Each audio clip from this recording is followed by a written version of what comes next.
Oh, that's weird. Like, it didn't go live, guys, when I set it to go live. So I got to start everything all over again from the beginning.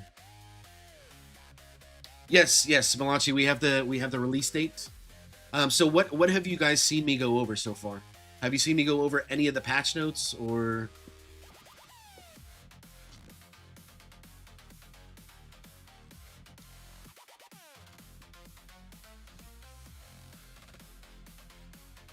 Like, I've never done a launch like this quick, so maybe that's like a screw up on my part, guys. I can start from scratch though if you haven't seen any of like the brand new stuff. Let me know right now in the stream chat what you guys have seen, what you guys have missed. Have you seen me go over any of the patch notes so far? Yay, nay? Nothing. Okay, I will start from scratch, guys. Sorry about that. I haven't gotten too far into it. I got down to module slot adjustments. I'm just going to start from scratch and start reading from there, okay?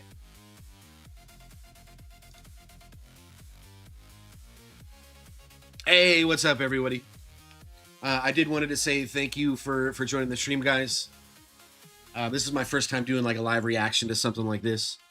So you know, if the format's a little wonky, like give me some feedback afterwards. Thanks for joining the stream, Stormfighter, D Knowles, Malachi Bowman, Bressanelli, great to have you back again.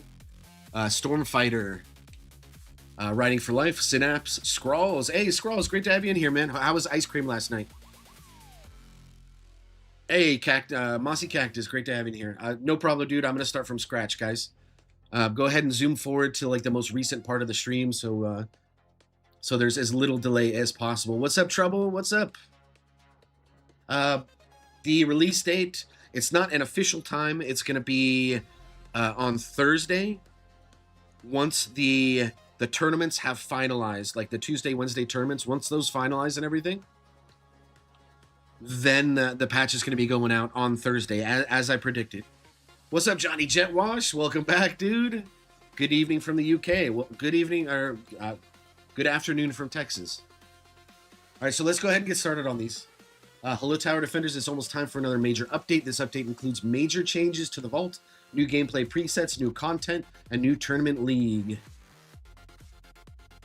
Also, before I go over this, like, I wanted to be like full disclosure. There were a ton of leaks that came out for this game last night, shared through an anonymous source. I'm not going to say anything.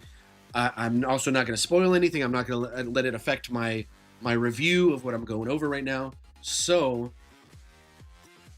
I only want to see how closely like those leaks line up with what actually came out in the patch notes. I'm very curious, but I'm very excited to go over these. Oh, Scrolls is half asleep. Hey, you don't have to be active. Ice cream made you very fat, and your wife didn't even finish it. Well, I hope you guys threw them in the freezer. You know, save them for later. All right, so let's go ahead and get right into this. They wanted to share the patch notes early with plans to release after the conclusion of the upcoming tournament. Just like I said a few seconds ago, it's going to roll out for iOS slowly for iOS users and fully for all the users before Friday's tournament. So hopefully this gives us a nice like day and a half to get like all our presets and everything in order before the tournament goes live on the Friday Saturday tournament. So we'll start with presets. This is all stuff that's been previously told to us, by Sam in the previous Tower T. So they're introducing several new presets in v29, as well as adjustments to our existing presets, the workshop and bot. Our goal is to make these changes accessible to more players to provide to improve experience of swapping your upgrades for tournament and tier runs.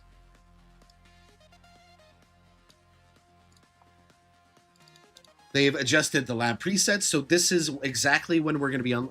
Well, we already know when we're going to be unlocking them, right? It's exactly the same time when we unlock card presets, which I think is available on tier 1, like super early on tier 1. The cost for the card presets is still the same. It's $350K, which is super affordable.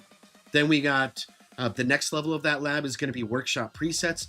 It's 100xing the previous cost of $350K, so it's going to be 35 million. That is still extremely affordable. And this is like I think this is like the proper transition, right? Card presets into workshop presets, into bot presets, then module presets, following or finishing with Guardian presets. Guardian presets, I think, take the most time for you to like have enough investment in them to make presets actually worthwhile. So that makes sense to me. So each lab level, the coin cost increases by 100x. So we're going from 35 million for workshop presets into 3.5 billion for bot presets, 350 billion for module presets, and then we're looking at 35 trillion for Guardian presets. Yeah, you're doing about 35 trillion a minute, Stormfighter, then like you're gonna have absolutely no problem getting any of these presets. I think like some more recent players that are still free to play, haven't bought like any of the coin boosting packs, might have some problems getting like the Guardian presets, possibly the module presets. But I think that's okay. It gives you something to grow into. What's up, Sang? Great to have you in here, man. Wisco, how you doing, buddy? Wisco's another fellow tower content creator, guys. If you find his channel, make sure you give him a follow and a sub. So for like late game players that have had this unlocked in the vault, your extra presets are going to be locked again because you're getting you're getting those keys refunded. So you need to go and research the lab. This is why I've been telling people to save their gems and coins so that you could rush these labs as soon as they become available, and then hurry up and get your presets set up for the following tournament. Once you unlock them, your old presets. Oh, okay. So it saves your previous presets, and once you unlock them, you just have access to them again. That is excellent, guys. That's really. I'm glad they took that into account and thought of that ahead of time. Yeah, of course, Wisco. So see the vault rework section. We're not going to skip ahead to the vault rework section. We'll get there naturally. So let's move on to new presets. So we already know about these. They're adding Guardian and module presets in addition to the workshop and bot presets that we have available. All 4 systems are going to function similarly to the existing card preset system, where you have a configuration of upgrades that's easy to use. The workshop, bot, Guardian, and module presets will provide 2 slots on unlock. And more available in the vault. That makes sense. I like that everybody's getting like 2 presets to begin with, which is pretty much like what a lot of people, that's all people are going to need in the very beginning. You'll have like a setup for your farming, and then a setup for like tournaments / milestones. And then like when you want to really hone in on like a preset for, like a disco run, right? Like say your attack disco run setup is completely different from what your tournament setup or defense disco setup is. Like you'll be able to specialize a preset later on. Hey, what's up, Chomp Chomp? Great to have you here. Great to have you in here, man.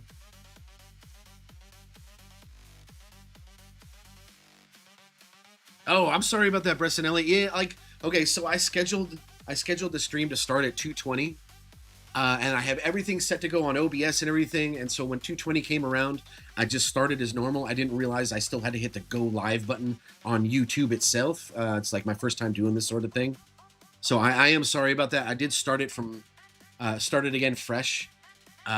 Maybe I don't know. Let's scroll back. I got everything, chat timestamped. So let's see. Can you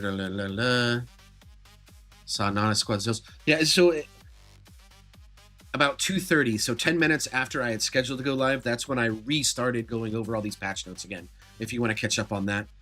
But just so you know, like everything that I've gone over so far is stuff that we've already known. So if you just zoom forward to the most recent time in the stream, and you should be just fine.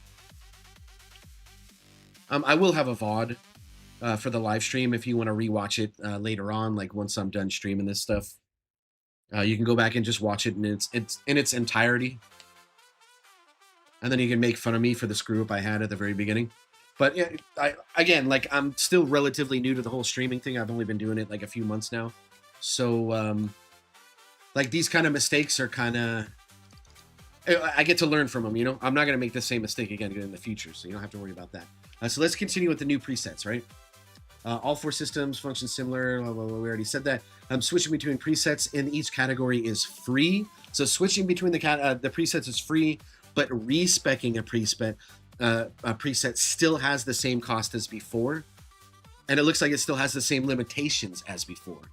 So if you want to respec, it's still going to cost 300 gems to respec your bots, right? And it'll probably still have the 2-week limitation as before. Same thing with Guardian respecs, right? It's probably going to cost the same 150 gems, and you'll still have a one respec per week limitation on the Guardian presets as well. So let's go to module slot adjustments.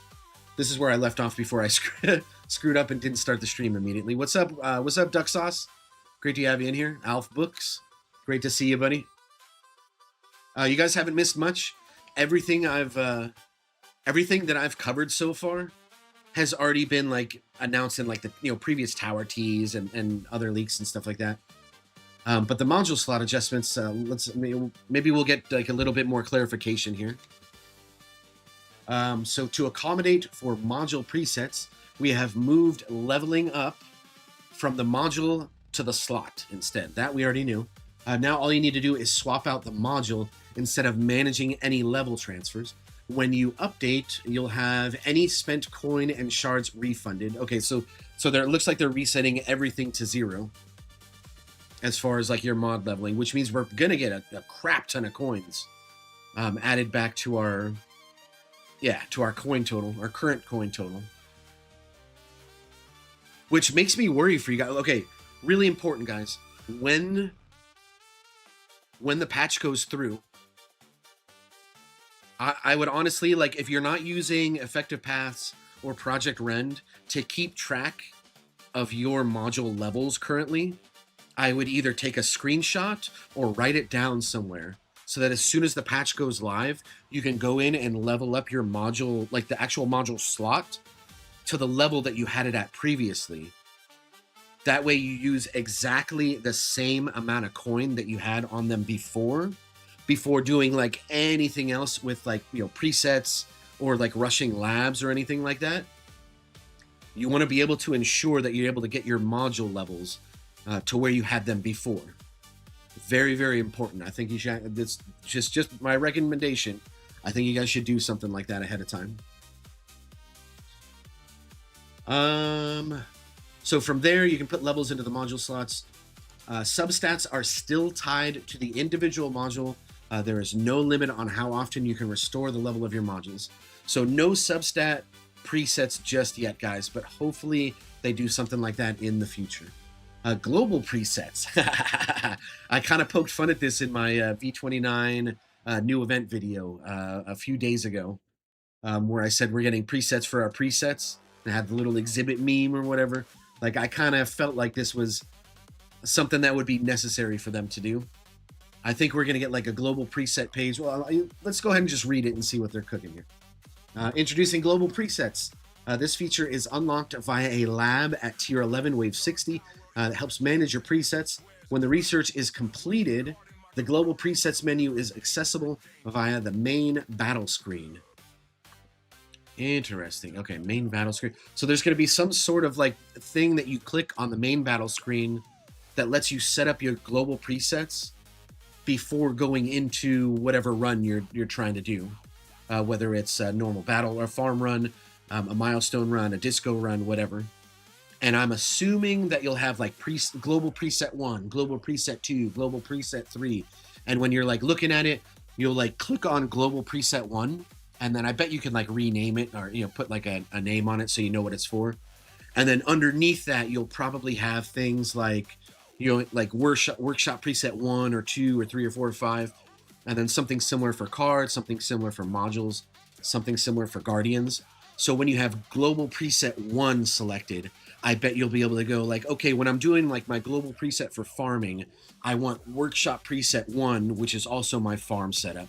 I want card preset 1, which is also for farm. It's something similar for all the different presets. And then you'll have global preset 2, maybe that's like your tournament setup. So then you can go down and select, well, I don't want workshop preset 1 for global preset 2, which is supposed to be for tournaments. You'll have it set for like workshop preset 2. I hope you guys can paint a picture of like kind of what I'm getting at, right? Where like global presets will just be like a one-click thing once you have it fully set up, to where like, oh, I'm doing a farm run, cool, boom. Like I'm gonna hit global preset 1, I'm ready to go. All the other presets, you know, are set up properly for that.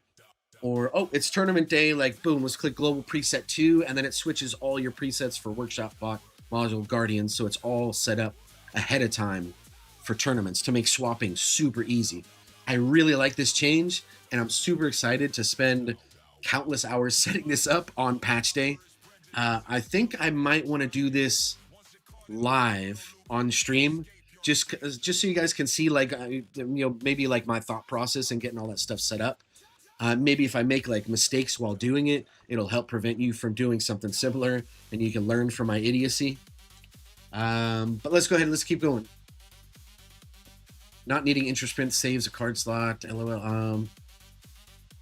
I'm not sure. I must have skipped something there.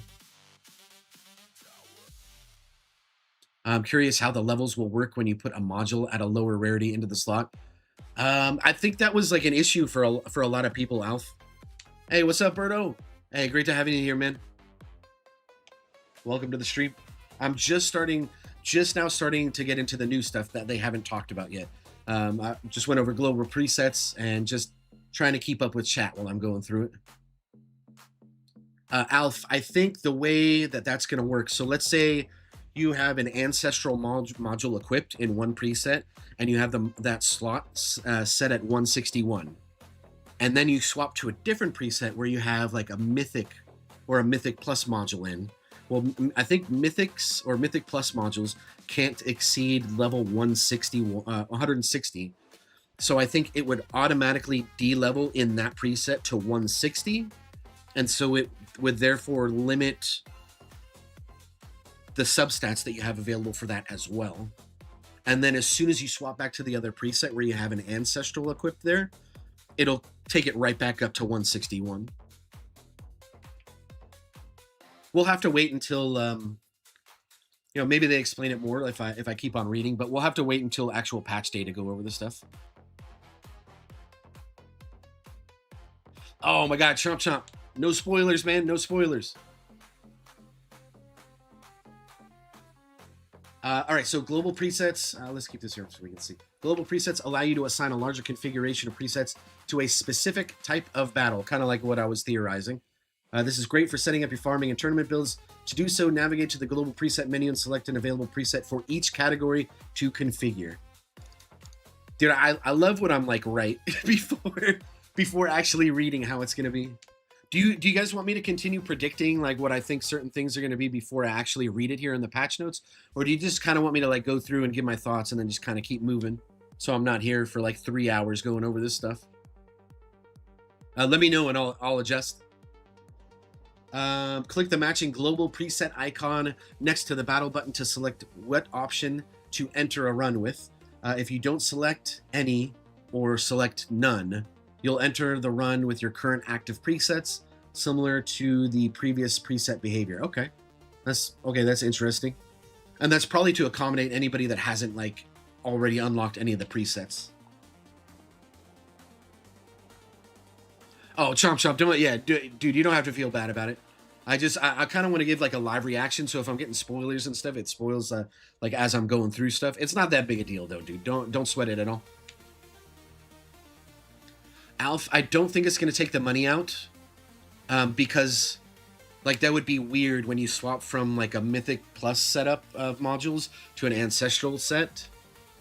I think it's still going to keep that money locked in there, or that, you know, your coins locked in there. That's just my assumption. So looking ahead, presets. We are open to exploring other preset opportunities in the future, so such as perks. Dude, that sounds so corporate-like. We're open to exploring your moderate to severe need for substat presets in the future. Yeah, perk presets, like I would really like to see that. Our main design goal for these changes was to allow players to better transition between runs and to make it accessible as players get a handle on the game's systems. I'm glad that they're going, like, we have a nice backbone to the preset system now, right? I'm glad they didn't like overdo it and just implement presets for absolutely everything right from the get-go, because chances are like they weren't going to get it like perfect or get it exactly how people want it from the get-go. So just getting like a nice backbone, a nice skeleton for the preset system in, and then like listening to player feedback and kind of going from there, I think that is a very wise decision on their part. So bravo TTG. This is also a stepping stone into another goal we have, which is to implement the functionality to pause a tier run and enter into a tournament. Exactly. I knew this was like stepping stones for getting us into, you know, the other thing that they had leaked, that Sam leaked in the other Tower T. Oh, gems. All right, so let's look at the vault rework now. The vault is being completely reworked. We have completely revamped the harmony and power panels, and they've added a new tree, enemy. All keys spent will be refunded when you update, so you can jump into the oh my god, all keys are being. And I assume okay, the only reason they would do that is if they're like revamping how we spend keys too, like maybe. Let me look at something real quick. Maybe instead of like, oh, you have to buy this node first, and then you can go to this node, and then you can go to this node. Maybe like they're changing how that whole system is going to work going forward. I still think there's going to be prerequisites, like you'll have to buy like this certain thing or spend this certain number of keys in this in order to have access to these other systems in the vault.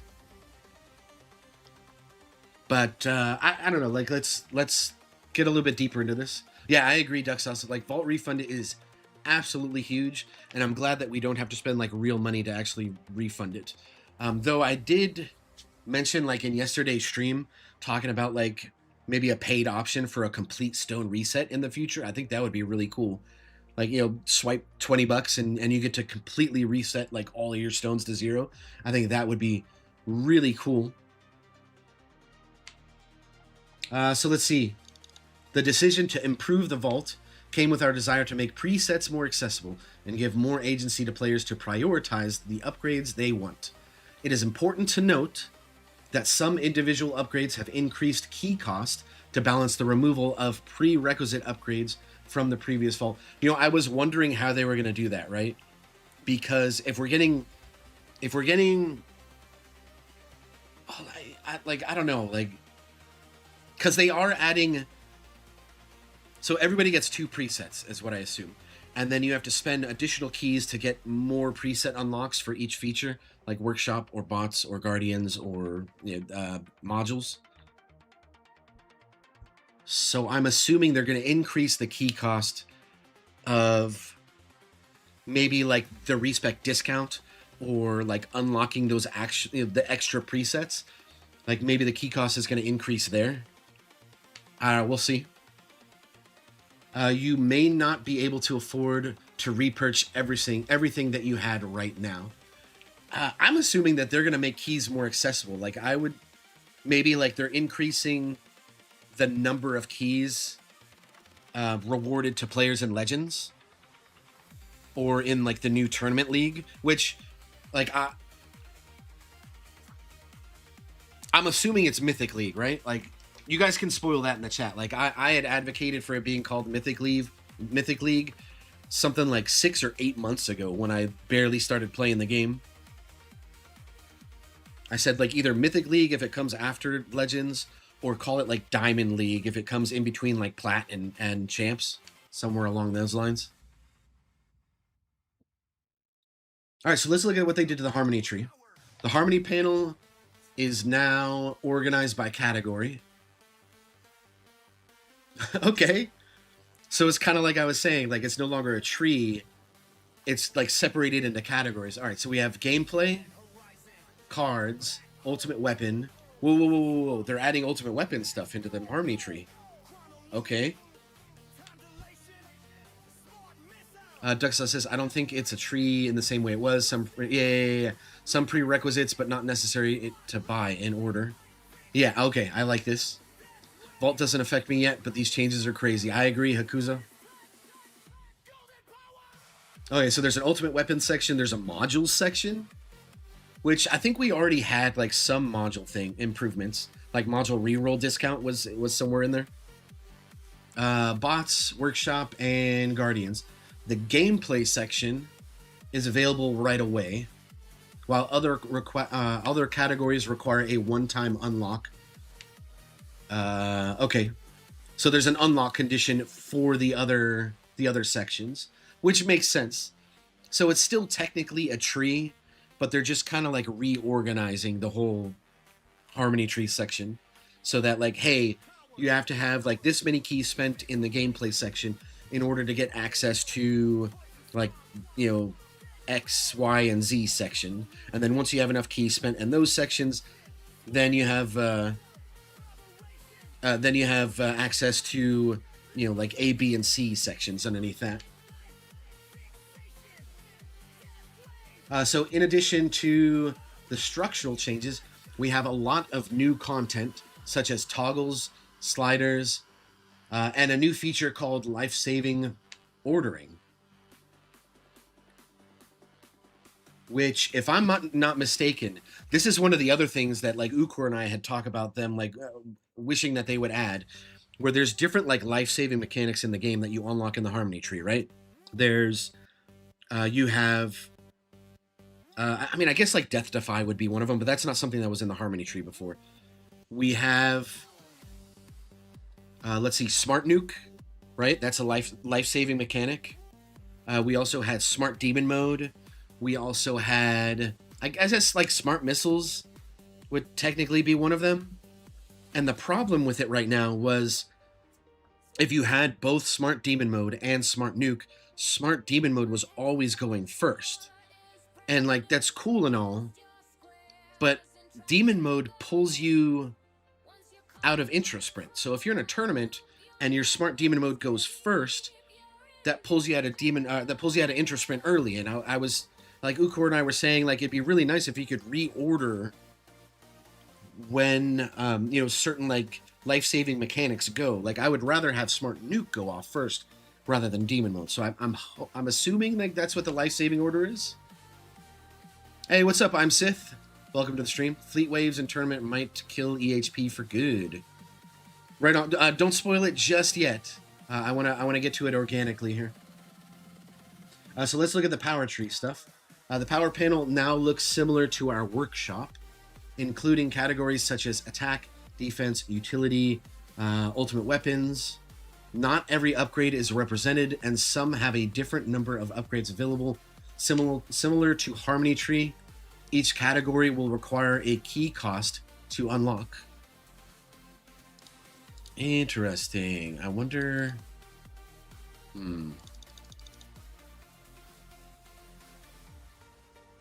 Okay, so maybe like they're doing something like to each stat, and each stat will have like a certain number of upgrades, and you won't be able, like, because the way Power Tree worked before, you could put like the first point in something in the Power Tree, but you couldn't put a second point in that thing until you've put a first point in like X number of upgrades. So maybe they'll do something similar to that. Like if you have like 2 or 3 or 4 possible upgrades to damage, you can put the first point in, but you won't be able to put the second point in until you've done, you know, X amount of upgrades in other stats. And then you'll have access to point number 2, point number 3, however high that ends up going. That's my take on it. It doesn't look like they have any screenshots in here, so we won't know for sure until launch. So this is the new tree in the vault. This is the enemy tree. And I'm hoping this is going to function similar to like what we have with, you know, like enemy labs, where there's like, let's use like Protector, for example. Protector labs have like Protector health, Protector radius size. I forget the other one because I have no intention of putting points in it. But I'm assuming it's going to be something along those lines. Let me see the info that I have available here. thought I had something on it.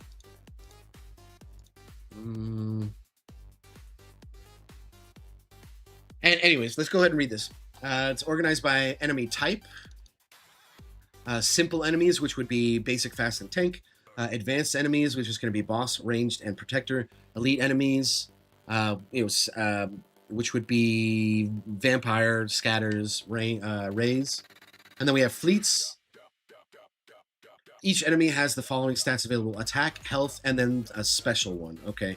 So I would assume for like protectors, that would be like the radius of their bubble. For what's like another one that would be obvious? I bet you like ranged would be something along the lines of well, I mean, so we have ranged enemy, ranged lab. So I think it would be something akin to that. Like we'd get like ranged, ranged or attack range or something like that. So like the Harmony tree, the simple enemies category is available right away, while others will need to be unlocked. So you have to spend enough on the simple enemy category in order to get access to advanced enemies, and then so on and so forth. So there's still like a progression system there. All right, let's look at the tournament changes real quick. I'll see if I miss anything in chat. Duxlaw says nuke before DM, before second wind would be my preferred. Oh man, okay, if you can, I was assuming like second wind wouldn't be included in that list, but yeah, that would be pretty huge. Duck sauce.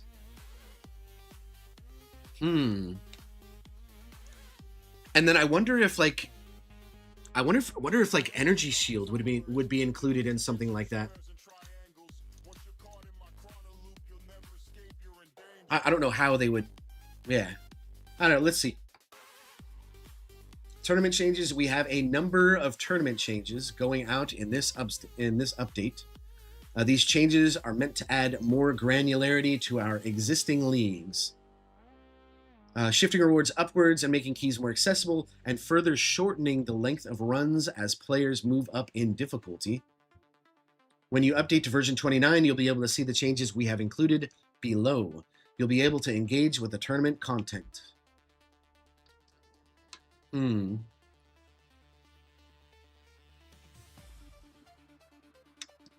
Okay, so does that mean, is there like a new currency, or does that mean like the new league, which I can clearly see is Mythic now? Does Mythic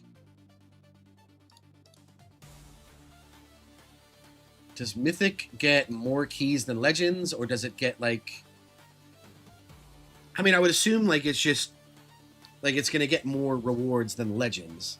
And if there's some type of new currency, maybe like the changes are less, but it doesn't look like it, because it looks like keys are going to be what the currency is for all three trees of the vault, at least from what I can tell right now. So I'm assuming like an increase in the number of keys that you get in Mythic, maybe an increase in stones and gems as well. That would be really nice. But I'm hoping, like, something that I've really wanted for Legends League, like, for a long time now, is, like, for places 16 to 24, like, if you're staying in Legends, it'd be really nice for them to get, like, at least, like, one key, like, something to show for it. So I really hope they added something like that. Let's look at new Mythic League. New tournament tier, Mythic, which is now available at tier 23+. This was in one of the very, very early leaks that I saw like last week. So I'm glad that that's been kind of validated. I was kind of upset at the early spoiler, but at least I know the source is kind of... Anyway, enough with that. Legends players will have the chance to move up into the Mythic tier, Mythic League, after the next tournament post-release. So it looks like all of like the super whales and people that have been playing for a really long time that like consistently get like top 5, top 10, they still have, like, they're gonna have to duke it out in Legends League one last time to see who gets bumped up to the new Mythic tier, which honestly, like, I think is really exciting, right? I think that's so cool. Hey, what's up, Calculator? I'm just getting into like the new Mythic League stuff. Feel free to go and check out the VOD like after I'm done streaming. See if you know, if you want to see like my opinion on anything else that I've already gone over. You would assume Mythic gets more keys, right on. Yeah, I would assume the same thing, Duck Sauce, because I bet you anything they are going to inflate the hell out of key prices after like the addition of the new tree. It just it makes sense to me. I feel like it's a given. Now, so let's look at the reward adjustments. We've also made some adjustments to rewards in Platinum, Champion, and Legends League. Okay, everybody's getting a buff. Yo, all right. Plat League will receive more gems per rank. Okay, I like that. I like that. They're not adjusting stones there. That's that makes sense. Champions rank 1 gem rewards are Whoa, well, hold on. Rank 1 gem rewards are decreased, and all other ranks have increased. All right, that's a little weird.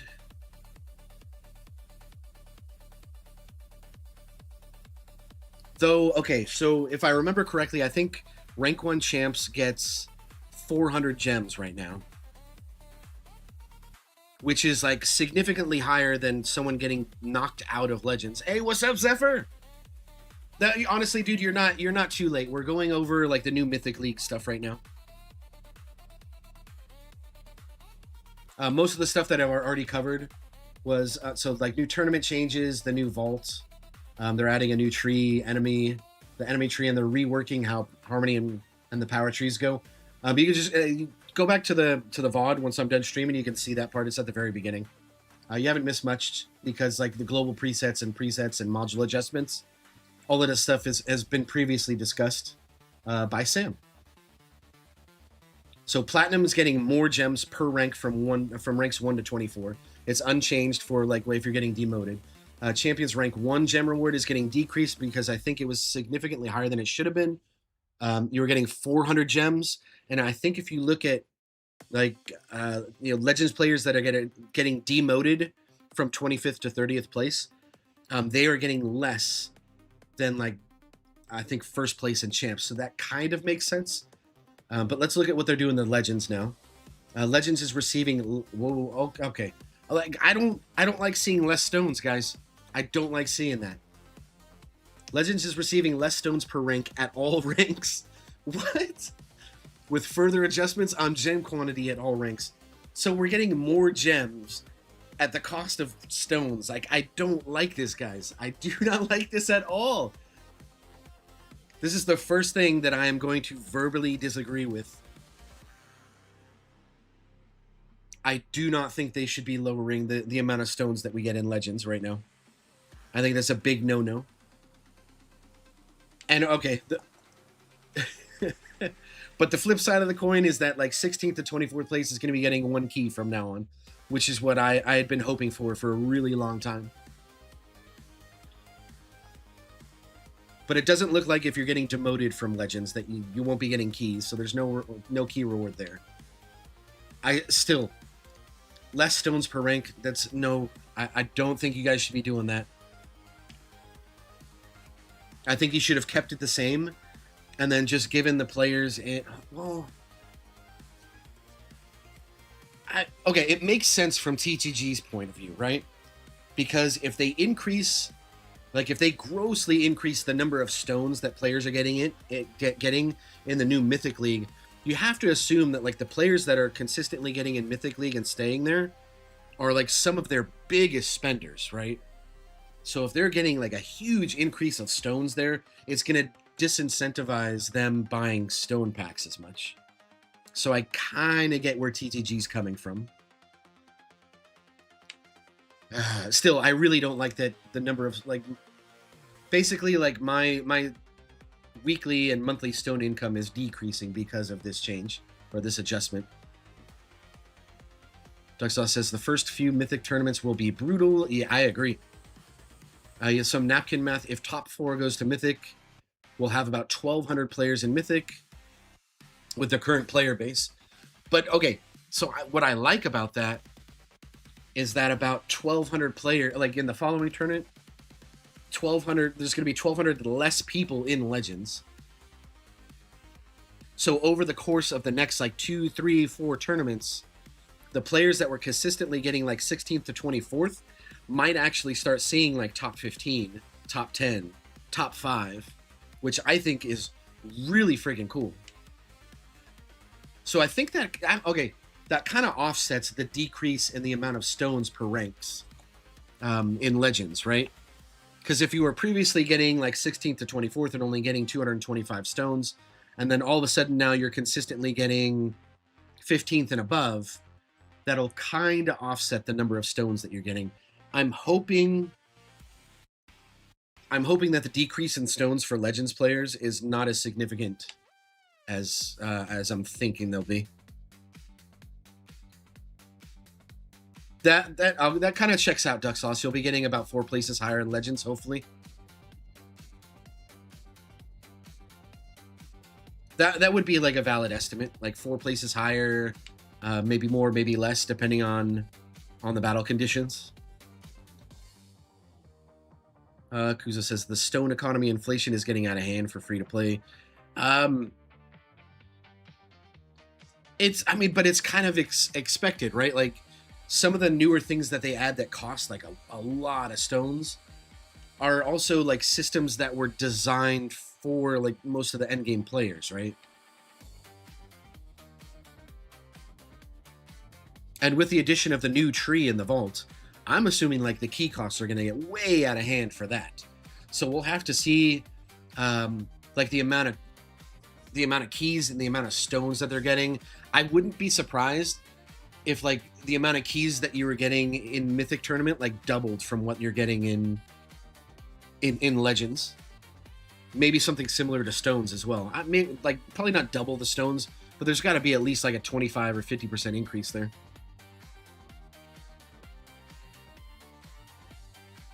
Chomp says it'll take a couple weeks for it to sort itself out. The less players in Legends helps everyone. I mean, it's kind of like a trickling effect too, across all the different tournament brackets.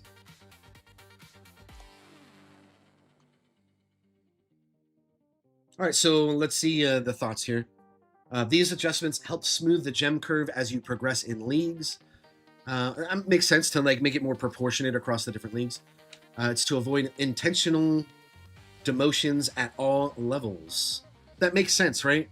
Because you could bounce between champs and legends and like still net like a positive gain on gems and possibly stones. So this incentivizes you like wanting to move up rather than just bounce back and forth constantly.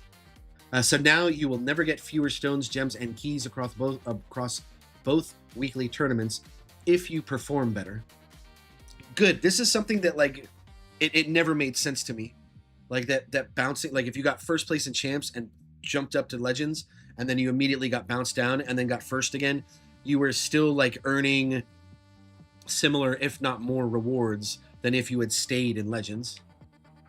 So now you'll never get fewer, so we cover that. Additionally, despite the decrease of stones in legends, as top players quickly move into Mythic League, everyone's average rank will increase more than enough to offset the delta.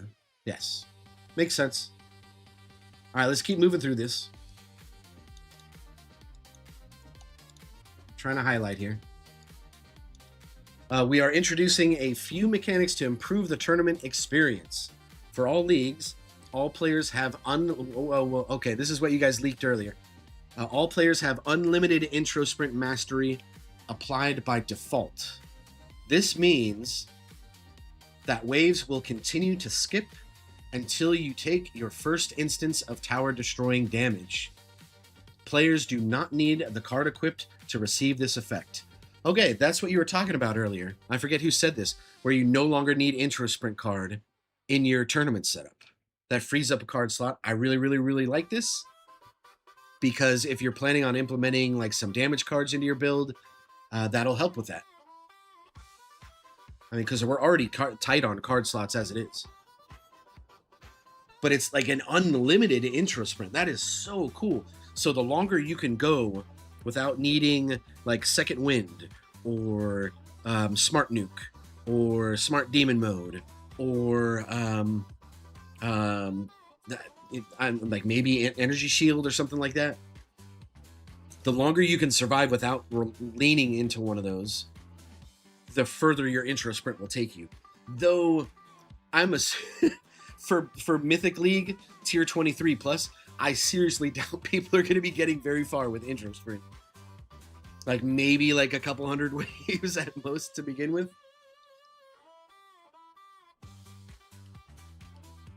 Hey, what's up, new?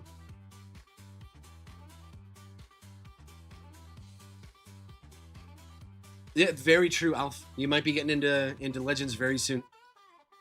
Trump said increased cost, but if it's easier for you to choose what and what you and it, more like the workshop, it's better instead of having to go a certain route. Yeah, I agree. You said, yeah, but it kind of sucks in the same time because I just finished buying that not too long ago.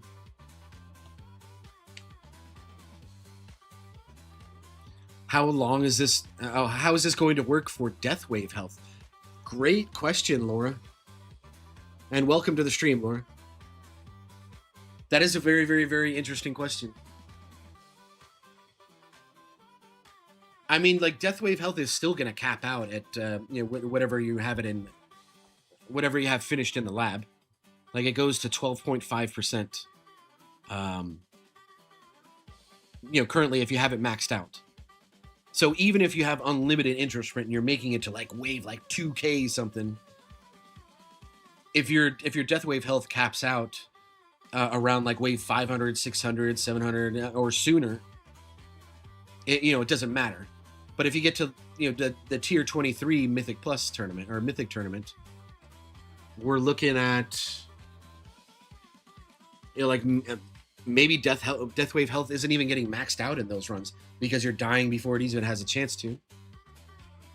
Although I assume if you're able to survive in tier 23 and tier 23 plus, you probably have like an extremely developed Death Wave, and your Death Wave health is like pulsing constantly, so it's just like everything's getting tagged. So your Death Wave health is maybe capping out around like wave, I don't know, 100, 200, 300, who knows. But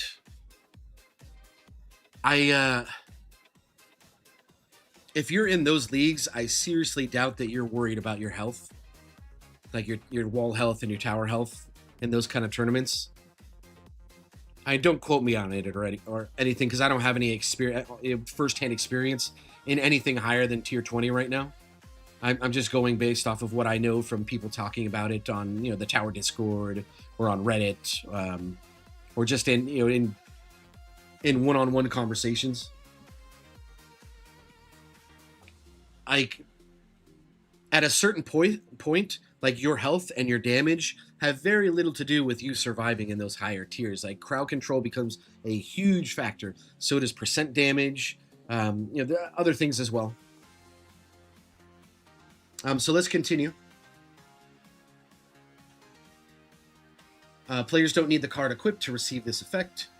It's very cool. So for leagues with fleets, the wave where fleets spawn have been slightly changed. Fleets will now always spawn at the very beginning of their wave. What exactly does that mean? Okay, so if in Legends they spawn at 895, it means they're going to spawn at the very beginning of the wave, meaning you're going to see them immediately. Fleet waves will not progress based on a timer. Instead, the progress will be determined by how much health is left on the fleets. All other enemy types will continue to spawn as normal forever. A player will only progress to the next wave when all fleets are dead. Additionally, this new mechanic allows for a tiebreak on only fleet waves that is the percent of health remaining. Okay.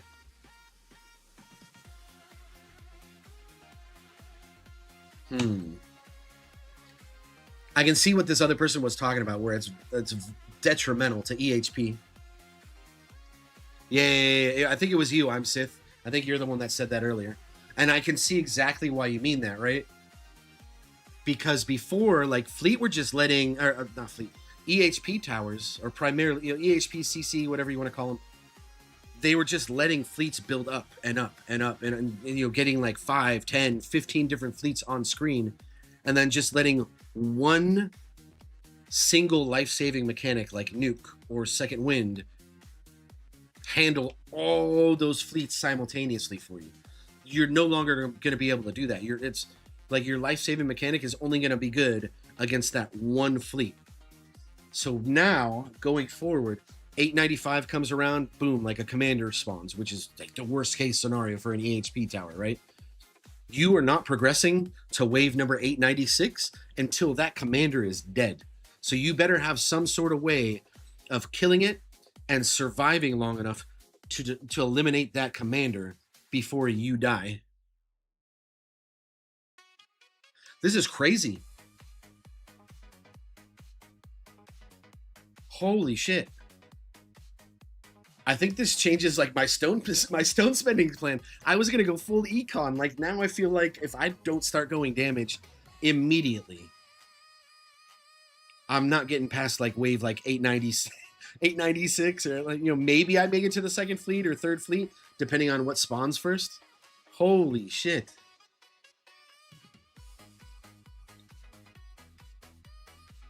I like this change, and then I don't like this change. Because it was a little quirky, just like stacking up 5, 10, 15 fleets all at once, and then just like pushing a little I win button like your Nuke, or just letting your second wind blast take care of it. It was a little hooky. A little hokey.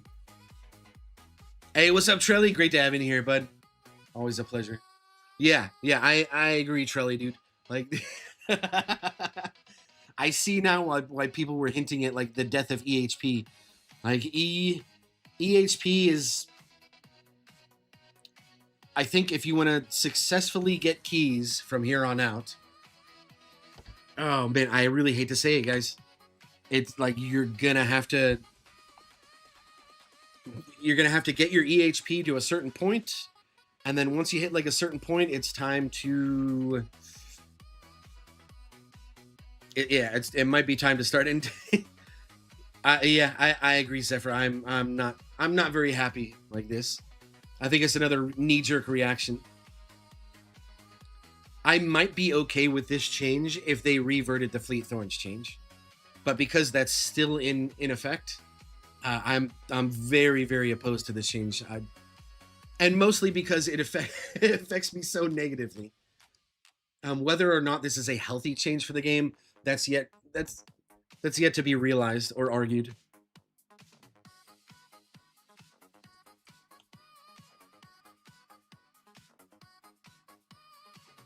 Sith, yeah, okay. He stopped reading at that point because it was so devastating. Yeah, that is, wow.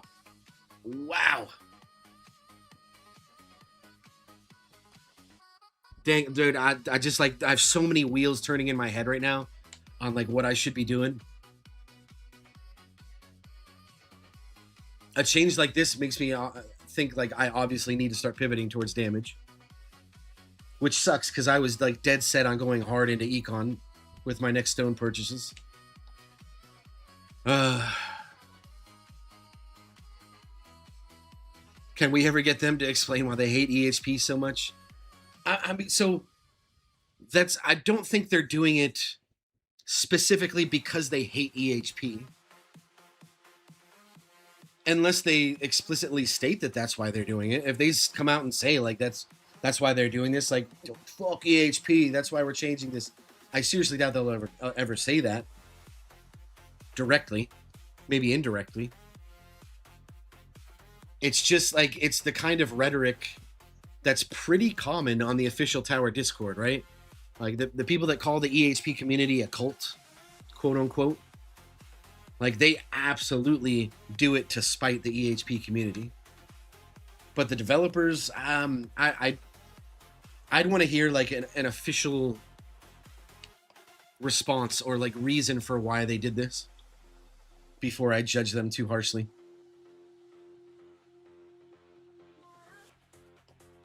Good point, Trelly. Actions speak louder than words.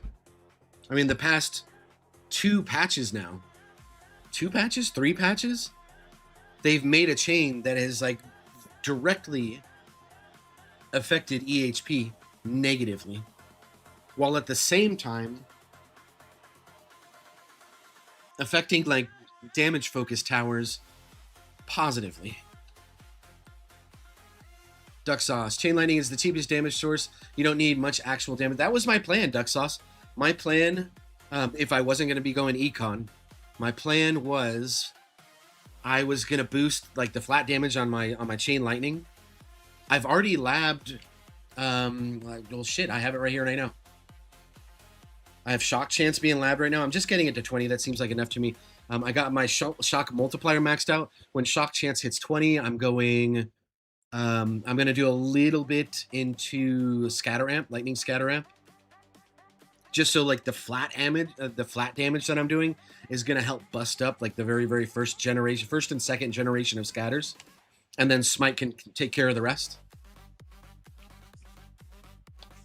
I've also done like all of the labs that help me eliminate armored enemies.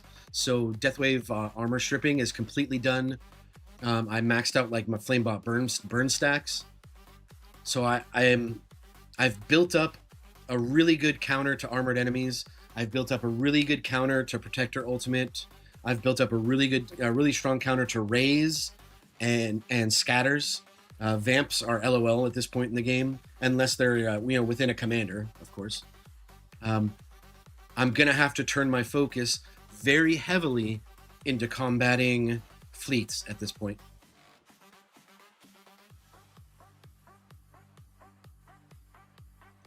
Like with this change though, like I'm wondering what happens when you're on, okay, we're on, let's just go through a scenario real quick, and then I'll continue with the rest of the patch notes, guys, I promise. It's just, this is like a huge point of contention, and you guys seem like just as invested in it as I am, so let's go ahead and talk about this right now real quick.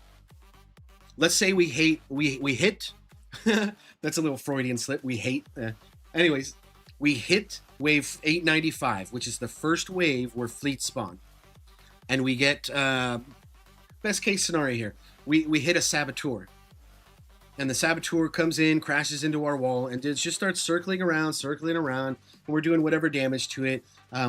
We get like all of the enemy spawns that are supposed to occur on 895, and we completely eliminate all of the enemies, like normal enemies, elites, all of that jazz that spawns on 895.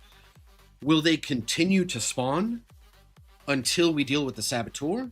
Or is it there's nothing on screen now, and there's just like a Saboteur just like slowly circling around our wall until we do enough damage to eliminate it?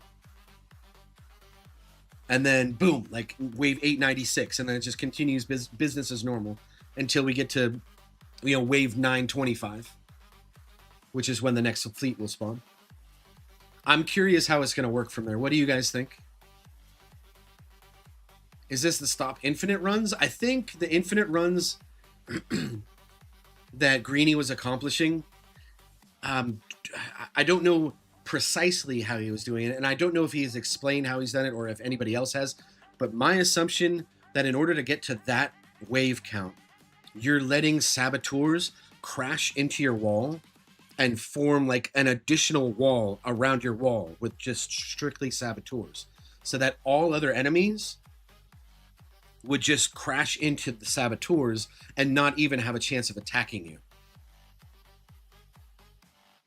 So you had a Saboteur wall protecting your actual wall. And so it didn't matter what else was out there other than maybe Raise. So I think as long as you're taking care of Raise with like a tremendous amount of attack speed slow, percent damage, probably attack chip, and then some flat damage to help as well, you can have them take care of the Rays that come in, and then some sort of similar setup for dealing with overcharges. Because, with like a permanent black hole and enough attack speed slow on everything else that's there, you're really only having to worry about 2 enemies. 3 if it's ranged ultimate, obviously. But Rays and overcharges are your problem there, right? So as long as you're able to kill a Ray or an overcharge before it hits you, or it goes through your life-saving mechanics, you could last as long as you want.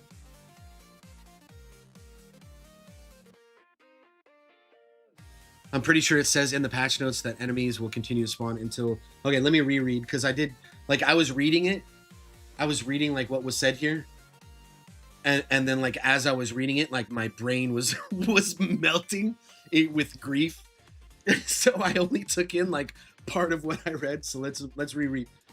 For leagues with fleets, the waves where fleets spawn have been slightly changed. Fleets will now always spawn at the beginning of their wave, so 895. Fleet waves will not progress based on a timer. Instead, the progress will be determined by how much health is left on the fleets. All other enemy types will continue to spawn as normal. Hey, yeah, they continue spawning as normal forever, which makes commanders like even more scary. Player will only progress to the next wave when all fleets are dead. When all fleets are dead. And I think the reason why they put S, fleets, is because when you get to Mythic 23, I think fleets spawn... It'll end up being like one of each fleet spawns on the wave that they're designed, whatever wave they're going to spawn on. Let's say like fleets spawn on wave like 495 or like 19, it'd probably be like 195 in Mythic, right? So on wave 195, like one of each of those fleets spawns, and then it won't progress to wave 196 until you've eliminated all three of those fleets. And then maybe there's an overheat mechanic later where you get like two of each fleet, or one of each fleet plus one random, or I don't know, however they do it. All right, good catch, Duck Sauce. Thank you for pointing that out so I could go back and get that information. I probably would have reread it anyways, just because, oh man, like yeah, it stings, man. It stings. Let me know if you guys have any ideas on how to go from here. Let's move on to the next thing. Tournament release notice. When you update to version 29, you'll see the new rewards and be able to promote to Mythic at the conclusion of the Friday/Saturday tournament.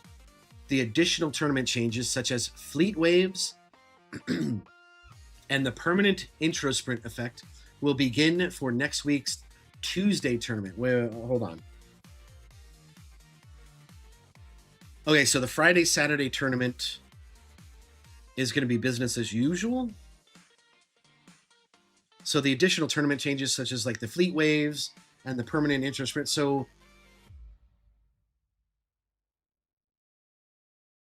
the changes that we just read don't go into effect for this tournament that comes tonight, and additionally won't happen on the Friday/Saturday tournament, right? Is that what I'm reading? But then after the Friday/Saturday tournament, then those changes go into effect. Yeah, I agree, Zephyr. If attack chip isn't going to work on fleets,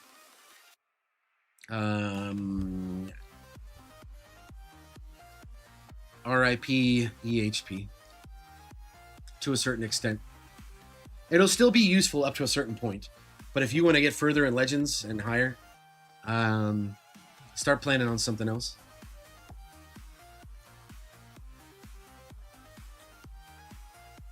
All right, so let me reread this. When you update to version 29, blah, blah, blah, blah, blah, you can promote to Mythic after the Friday. Oh, no, you can promote to Mythic based on the results of the Friday/Saturday tournament.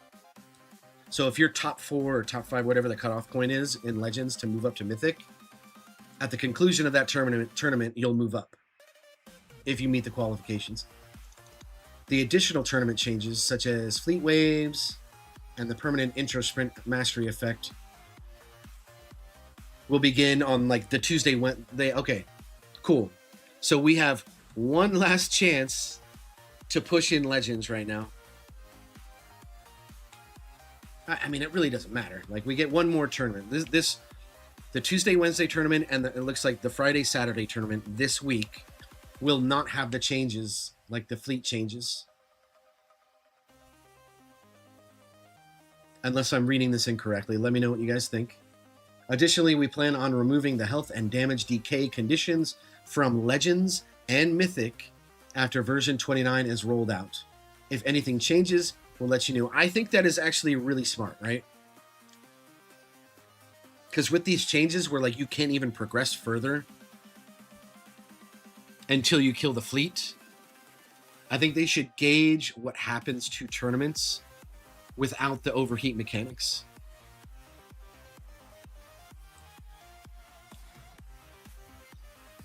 Yeah, I agree, Duck Sauce. I think, like, okay, so it's not like everything that we've done with our tower up to this point. If you've been like pure EHP or like some variation of like EHP heavy, whatever, it doesn't invalidate like everything that you've done up to this point.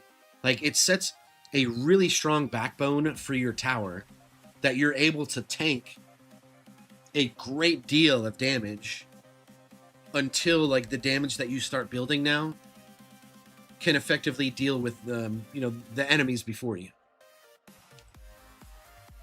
With which kind of like falls into like what Zephyr's saying right now. Like, I sit on fleets for 200 plus waves. Like, yeah, I totally get that. Like, in some of my farm runs, like, fleets stay alive for 40, 50, 60, sometimes 100 waves at like a later point. Like, look at this. We should see like how long this Saboteur lives for. Because I have barely any flat damage right now. The only flat damage that's occurring on this Saboteur right now is like whatever, Poison Swamp's doing, whatever like my shitty Chain Lightning is doing, what I'm doing like barely 2 big Q. 10 big Q when Amp Strike is up for like 1 second. Like, I do shit damage right now. So I'm interested to see how long this thing lasts. But even in tournaments, I'm sitting on like 5 or 10 fleets for a really long time while intro sprint's going on.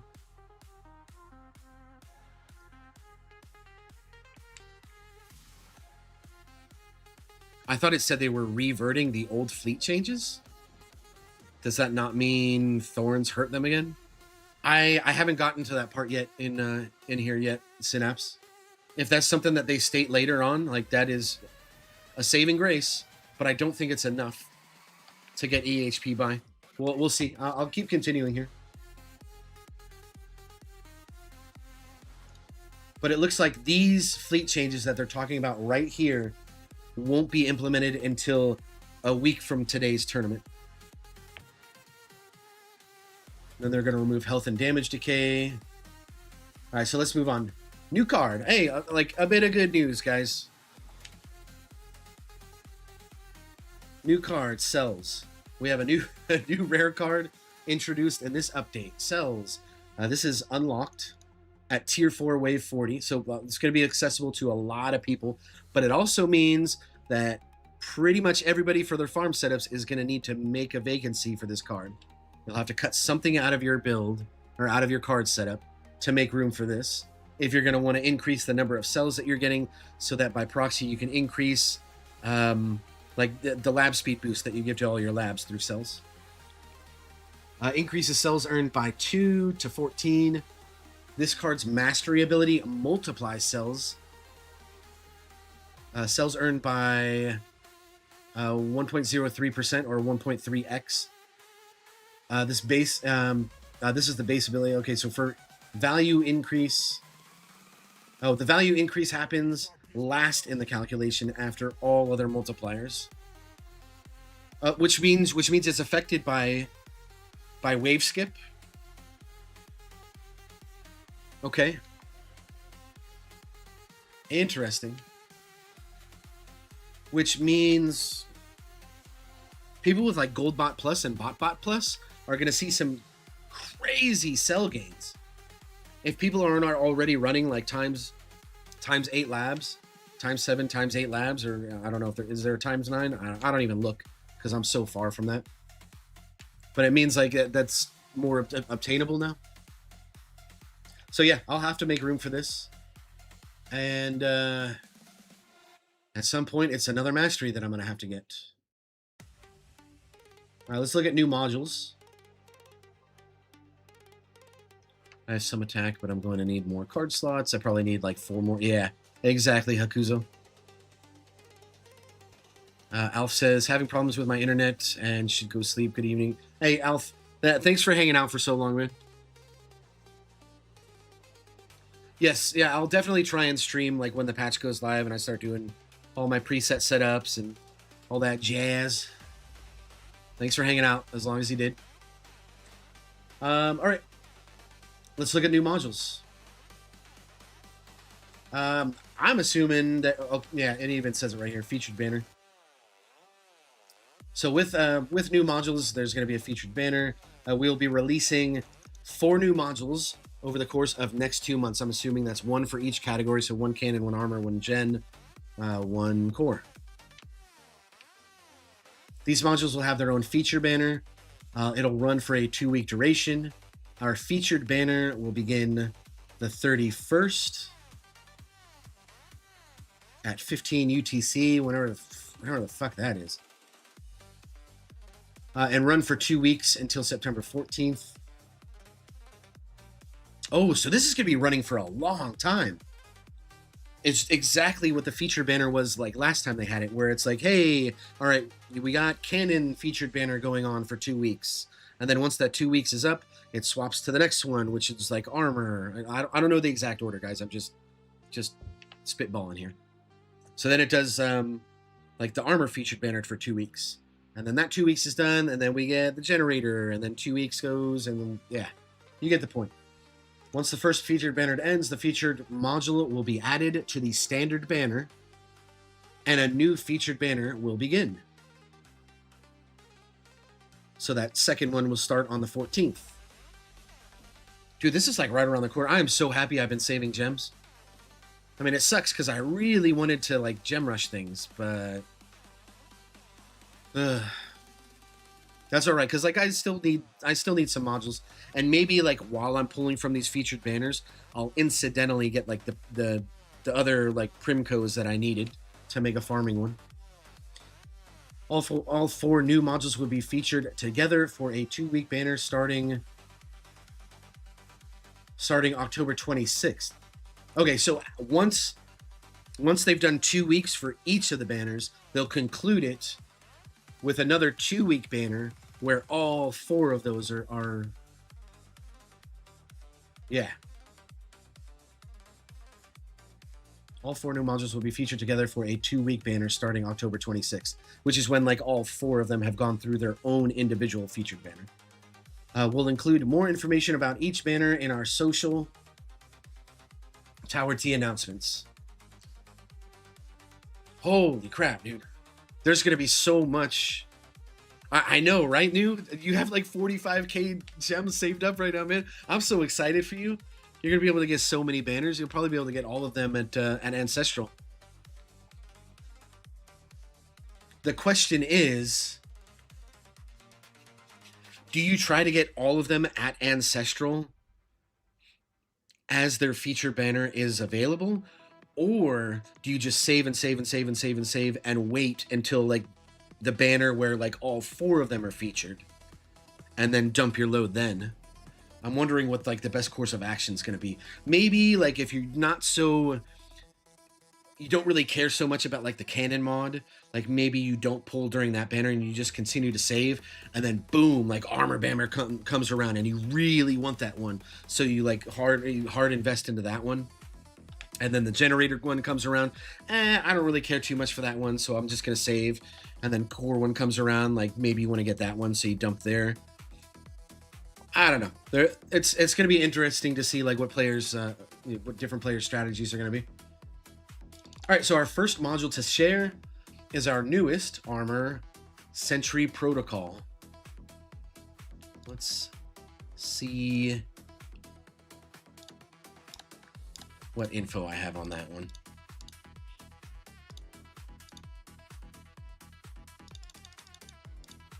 I think I had something on it. Okay,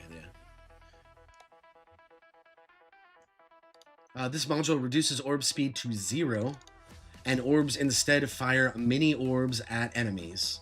Note, as we add more modules into the pool, we're aware of the dilution it causes. After our new modules have been released, we will explore other ways to utilize featured banners and consider opportunities to get the modules you're hunting for. All right, let's see your guys' reaction to this. New said, so I was thinking of getting Wave Skip, but I think I'm going to get that card to get that card mastery. Oh, the cell card mastery. Gotcha. Bressanelli says, doesn't matter what the feature banner is. We're all pulling common modules till the cows come home. I mean, to a certain extent, it depends on your luck, obviously. Some people have better luck than others. New says, I'm hoping for a smart missile module. I'm going to say nothing because I know nothing. But I think there's a very good possibility you might see something that has that has to do with smart missiles. I say there's a non-zero chance. So what do we think Sentry Protocol actually does? Reduces orb speed to 0, so your orbs just like sit outside your tower, meaning you no longer need orb speed unless orb speed somehow scales what this module does.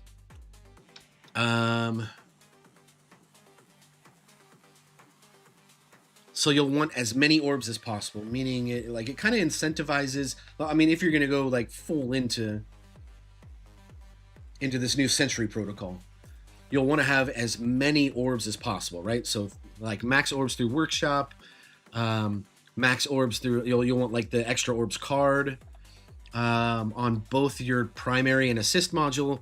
You'll want like orbs rolled on there, and your armor assist will need at least a minimum of 50% sub effect in order to get +1 there.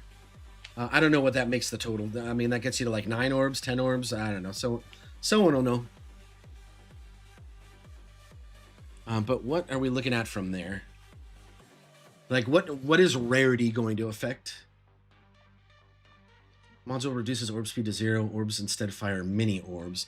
So either like an increase of rarity is going to affect the orb speed and make it so like it doesn't just stay still. I think that's less likely. I think it's more likely that the rarity increase is going to affect how many mini orbs are fired. And I'm wondering exactly how that's going to work. Are mini orbs going to be fired out and then they're going to rotate around your tower? Or rotate around that orb that they're fired from? Or does it just go out in a straight line? Like, how exactly is that going to work? Because if it's just firing mini orbs out in a straight line into oblivion, like, that's kind of shit, right? It's going to hit, like, 1, maybe 2 things, and then it's done. Like, that seems kind of useless to me.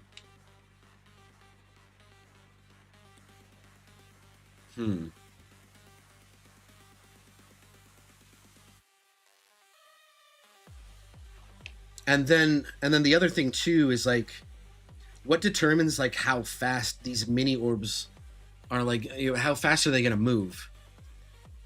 Right? Like, is it more beneficial to have a lower orb speed so that like they're traveling slower and have a better chance of hitting things? Or is it like how orbs currently are now, where you want a higher orb speed because they're like rotating either around the orb or rotating around your tower, and you want the higher orb speed so that it increases your chance of hitting enemies? Hopefully whatever it does damages fleets. True, Sith. Like orbs don't do shit to fleets right now. So if they're not going to affect fleets at all, like, who fucking cares, man? I mean, it's a cool idea and all, but it becomes impractical once you hit tier 14. Or less practical when you hit tier 14. Until it's just completely ineffective at, you know, whatever you want to say.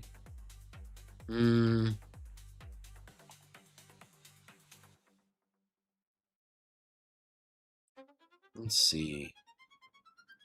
I don't know. Like, we'll hopefully like they post like an actual video clip of how this module is like working. Because if it ends up being crap and like it works in like a weird way, like people are gonna feel so baited, like getting this mod.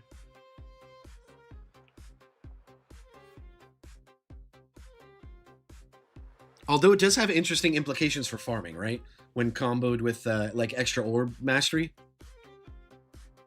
Like if you're already getting 90% like orb hit rate or whatever. If this somehow increases it to like 98, 99%, or I mean, to be real, I think people are already hitting that metric. So maybe it's not even needed. Will this like improve the effectiveness of extra orb mastery, or will it hurt it? In other words, like is this module going to be better for like farming, or is it going to be better for tournaments? And seeing how like orbs don't even touch fleets right now. Ugh. Yeah, I agree, Duck Sauce. Like my first analysis of it, like this thing is not going to be meta like by any means. I can see it being cool for like early towers though. Because like look at what orbs do to normal enemies. Like orbs just like absolutely obliterate them. Anyways, so we got 3 other modules to look forward to. Let's go ahead and move on to additional changes. And it looks like we're getting, yeah, okay, we're coming to a close here. We got additional changes, and then we can look at some bug fixes, and hopefully we see some good news for EHP here. All right, so increased daily gem claim from 15 to 20 gems. Okay, that's hooray. So over the course of a week, we get an additional, what is that, 35 gems?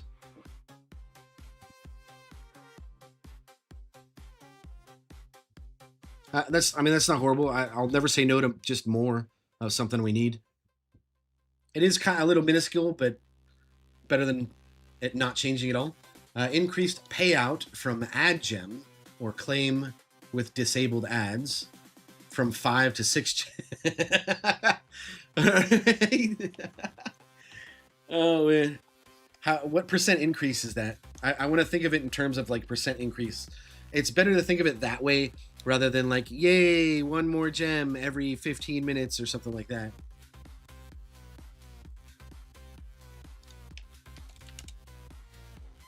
Let's math a little bit here real quick.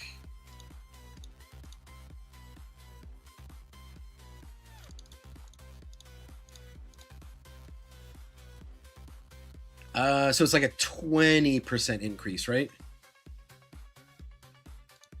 A 20% increase in your ad gems.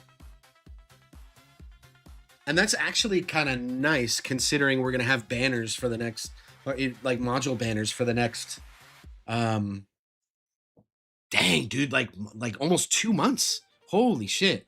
Yeah, okay, that'll be kind of nice. Did you do the math, Trilly? 360 per day now? Okay, I'll take your word for it, man.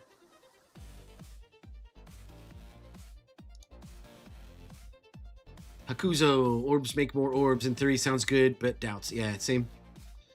Bresnelli said with them adding 4 modules, I hope they increase the chance to pulling a mod from 2.5 to 3%. Okay, so like they kind of acknowledge that here, right? That like with they're aware of the dilution it causes. So after they've been released, they're going to explore other ways to utilize featured banners.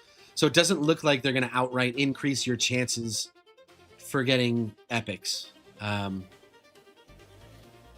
They'll adjust your chances possibly in like the banners themselves, which means, I mean, it just means that pulling modules outside of banners is just like a big no-no unless you're super new. That's the vibes I'm getting from it.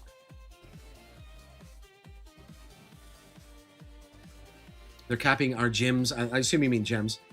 What's up, Steven? Welcome back to the stream, bud.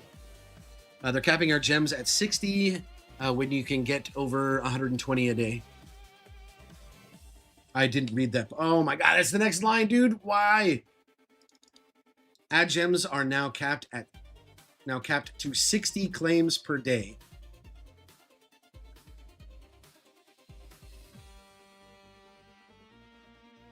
This change is to reduce the disparity of gems earned from running the game 24/7. But like, I mean, if I'm able and capable and wanting to run the game 24/7, I mean, like, shouldn't I be rewarded for that? I mean, sure, I'm not like clicking every single, like I just did right now. I mean, I'm here, I'm present. So of course I'm going to click it the second I see it. But when I'm not sitting at my computer and looking at my emulator, like there's going to be like a 5, 10, 15, like sometimes like a 2-hour period where that ad gem just like sits on my screen. Like that's kind of fucked up. I should be rewarded for staring at my tower and watching paint dry for 24/7. Okay, so that's why you're saying 360 per day. 60 claims per day, six gems means, let me get the fucking calculator back out again. 6 times 60, 360. Yeah, you are dead on, Trelly. That kind of sucks, man. I don't know how many gems I was getting per day now, so. But, I mean, I guess it's like easier to quantify. So if we're getting 360 per day, that means we're getting 2520 per week. Which means after the rotating relics, like what if you have to buy all the rotating relics in a week? Like that really sucks.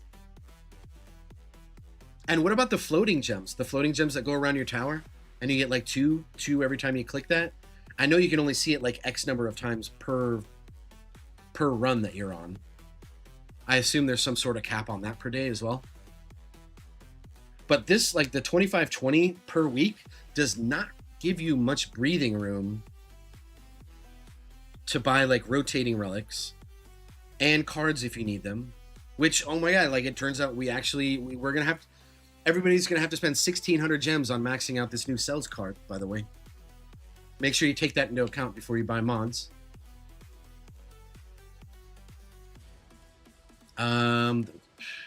Yeah. I think that's a bit stiff.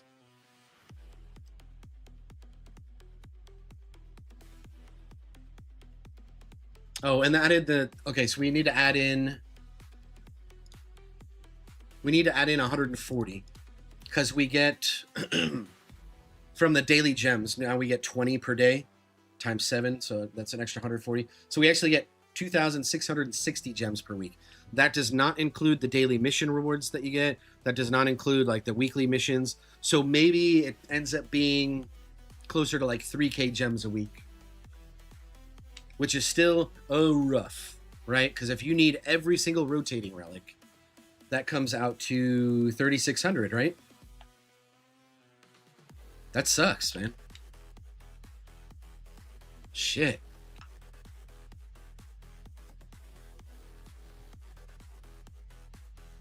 Ducksaw says this changes to make auto clickers useless, I assume.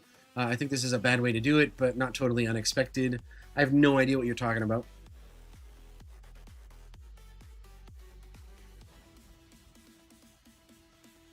Yeah, there's going to be a few hours where people are asleep, so they won't be able to be claiming them. Yeah, I mean, that makes sense.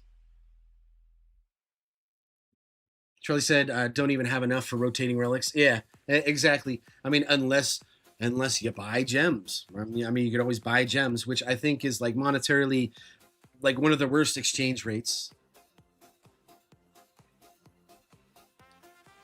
Like my only say, like the reason I'm able to afford buying like all rotating relics possibly, and then still afford modules or save modules and buy card slots and all that jazz, is because I also buy stone packs, and stone packs additionally come with gems, so that really offsets like what I need there.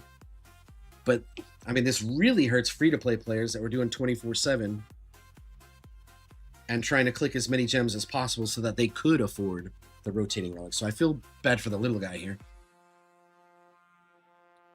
Oh, yeah, thank you, Steven. You can only see that the floating gems 10 times a run. Hey, what's up, Snowy? Yep, especially if you want rotating relics, for sure you need to buy gems. Well, if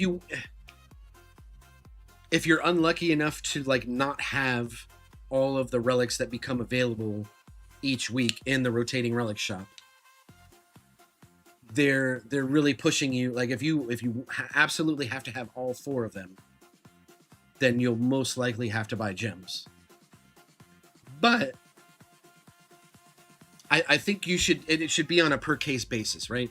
If you are somewhat early game and you're leaning heavily into EHP, like you probably shouldn't be spending 1,200 gems on like tower damage or damage per meter or ultimate weapon, ultimate damage. Like those are things that like you can wait until those come around again and save those 1,200 gems for something that you could use now rather than later. So, I mean, I know it's hard with, FOMO being a thing. Like, I personally have to have every single relic. Maybe I'll be a little bit... Yeah, I don't know. I'll give it some thought in the future. But probably only with, like, dabs. Maybe I pass up on, like, a dabs relic in the future if it costs 1,200 gems. I might hold off on that. Steven says, I'm up 20 hours a day. I watch this game 20 hours a day, and I claim my gems all day long. They are destroying my gem count. Yeah, I agree, Steven. I am not happy about it either, dude. Zephyrs currently gets around 90% of the gems. They're cutting my gems by 60% per day at least. Yeah. Yeah, I agree. How long does it take for you to... Like, let's assume every 15 minutes on the dot, you click the add gems and you get your you get your 6 gems, and it takes 120 clicks. Oh, 60 claims. Yeah. So every 15 minutes, 16. Okay. So let's do 15 minutes times 60 clicks. That's 900 minutes. And we'll divide that by 60 to get how many hours? So you only have to pay attention to ad clicks for 15 hours out of the 24 hours of the day. So we're essentially losing 9 hours of ad gems worth. If you were to click literally every single ad gem when it pops up, the second it pops up. That is a significant nerf to a lot of people.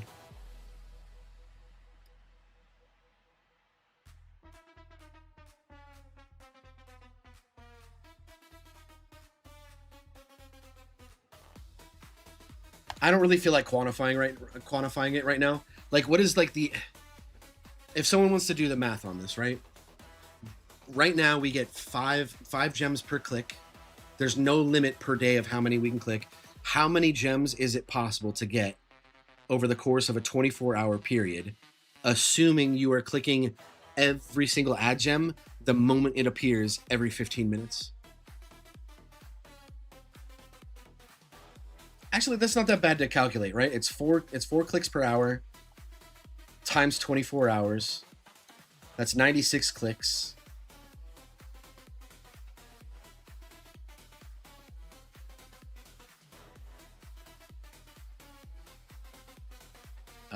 So we're missing 36 clicks.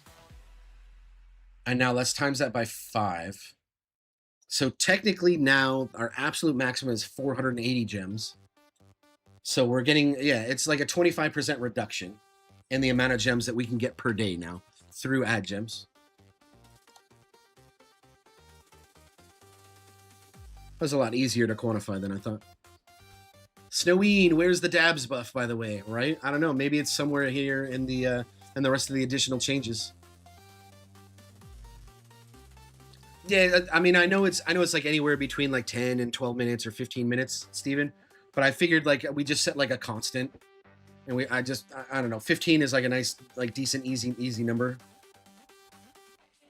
And it accounts for, you don't possibly you don't see like the add gem pop up immediately, and you click it maybe like a few minutes after you. I don't know. I felt like a decent way to calculate it. Bressinelli said, I only buy the rotating relics that will have an immediate benefit on my tower. I think they're too expensive to get all 4 as a free-to-play platinum player. I agree. Absolutely, Bressinelli, I agree. And I think you're smart the way that you're doing it. I think like the only 2 relics that I would buy no matter what would be like coins bonus and lab speed. Those ones, like regardless of where you are in the game or what your tower build is, like you're going to get coins and lab speed. From there, I think you have a really good approach.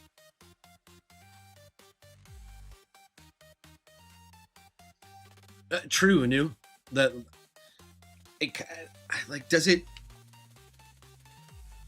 really, like, I only see a point in putting like 1 vault purchase in the gem stacking, New. The gem stacking in the vault. If you're paying like a lot of attention and you're clicking every 15 minutes, like I don't see any point in spending keys on more than 1 click in that gem stack.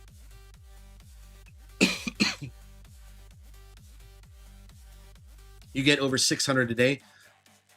Like, Steven, does that include like the daily gems that you get, like the 15 plus like the daily mission rewards where you get like 3 per mission, and then like the weekly mission boxes as well? Are you including that, or? Because it really should only be possible to get about, I mean, I just calculated what, like 480? Maybe more if it's closer to what you're saying, where it's like 10 to 12 minutes. An ad gem pops up. Zentor, what's going on, bud? You said most people don't play during night, so it's going to make it generally balanced, no? Yeah, I mean, so for the people that, how do I say this? I think I'm just not. I think, so for the players that aren't watching their tower like a hot 24/7, it is going to be like a nice balance for them, where they have a chance to earn the same number of gems as everybody else.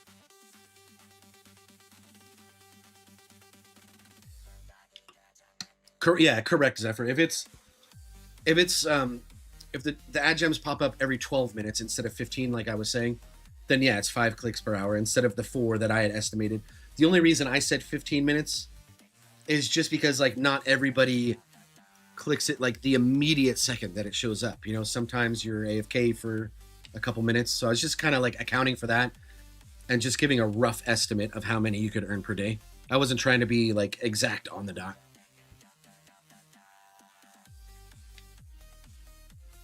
Snowweed, maybe we get more gems from tournament, hopefully.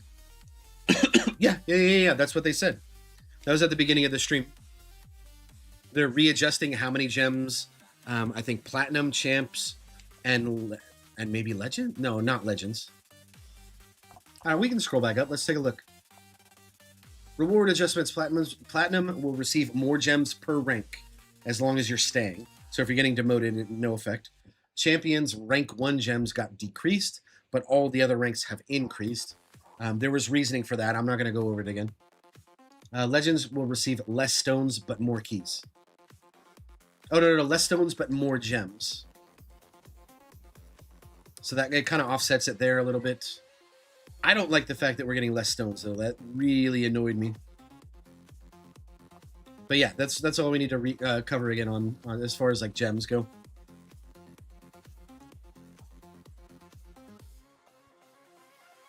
Oh, true, Bressinelli. Yeah.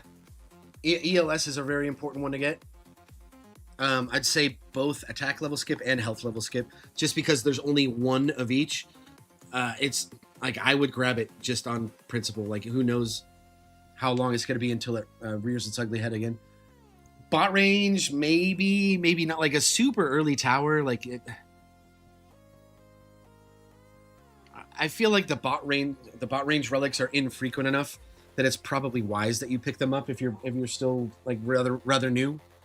But I could see why someone that's super new would pass on it in favor of like more card slots or modules.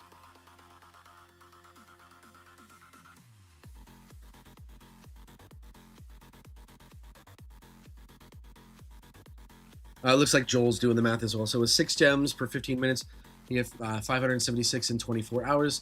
Since you can only claim 60 per 24 hours, that's 360. Correct. Yeah, I mean, same here, Steven. Like, there's only... It's not too often I get it from my computer to, you know, like to get food or do stuff with my pets, or, you know, do certain things around the house. But I can still remote into my emulator from my phone to click ads. So I'm pretty freaking consistent on clicking mine. They're adding to reduce the amount of gems and stones. Yeah, exactly. New.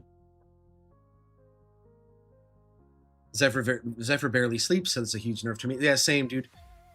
A lot of the time I get like 4 or 5 or 6 hours of sleep if I'm lucky.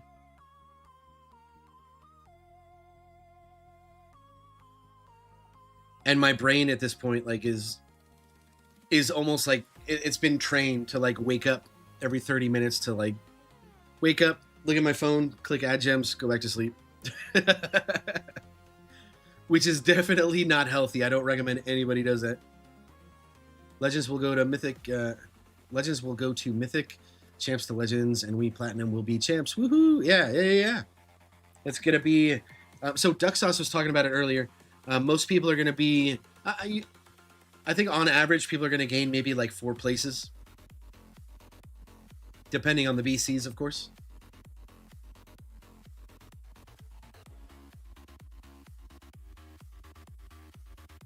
Let's continue with, all right, we'll continue from here. Add leveled up indicator for cards when pulled in bulk. Oh, okay, I mean, I guess that's kind of cool.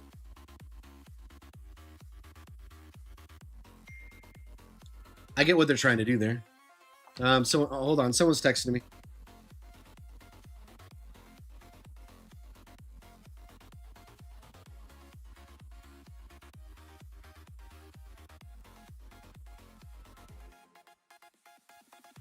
Someone's gonna be nice enough to grab me dinner.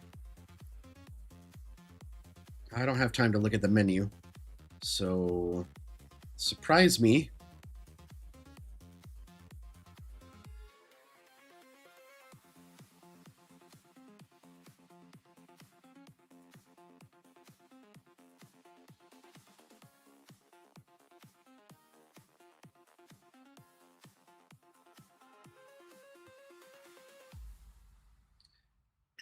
Do.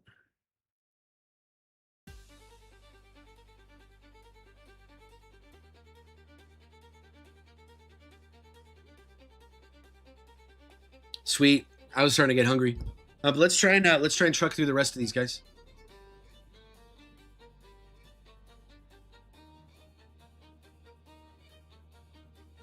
Bearded. I have an idea for something they could add to the game, being able to donate to card slots, so you don't have to have all the gems for the slot. You can make little payments towards it. Okay, so like a layaway program for card slots. Like, that's not a bad idea. So you add like, you know, 500 gems to it a week or something like that, or 200 gems a week until it like actually unlocks.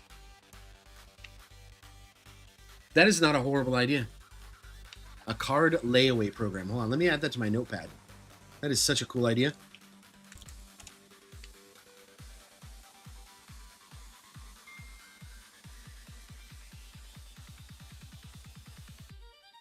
I had a section for things to bring up with Sam.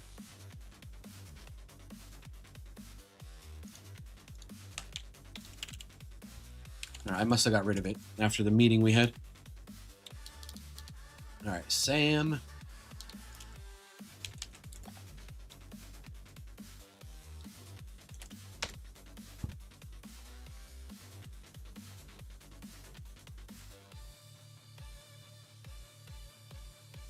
Oh, excuse me there, guys. I had a sneezing fit.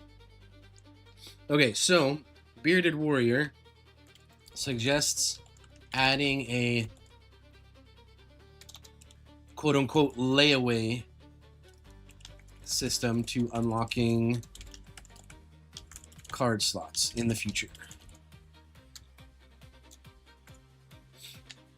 Cool. I like that idea, Bearded. I will pass it along, man. Thank you.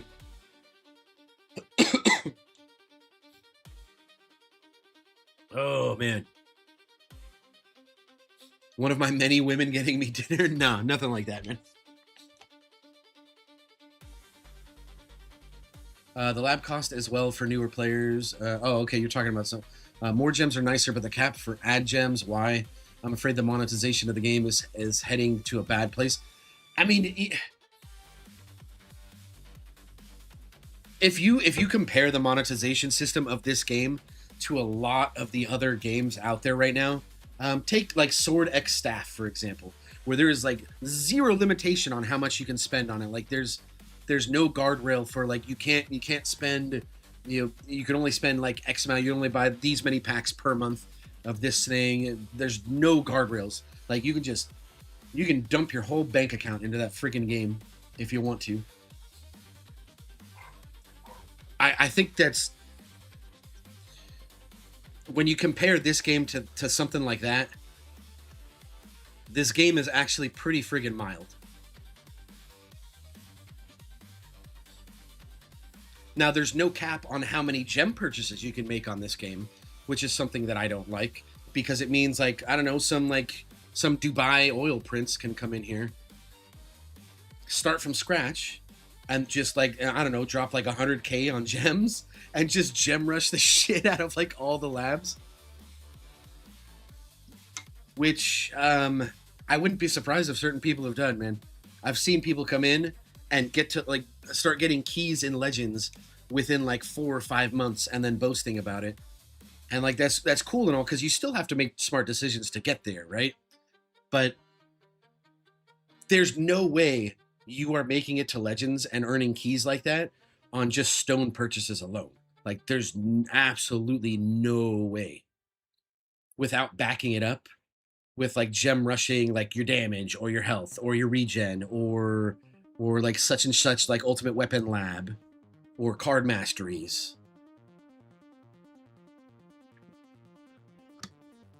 I don't see how it's possible.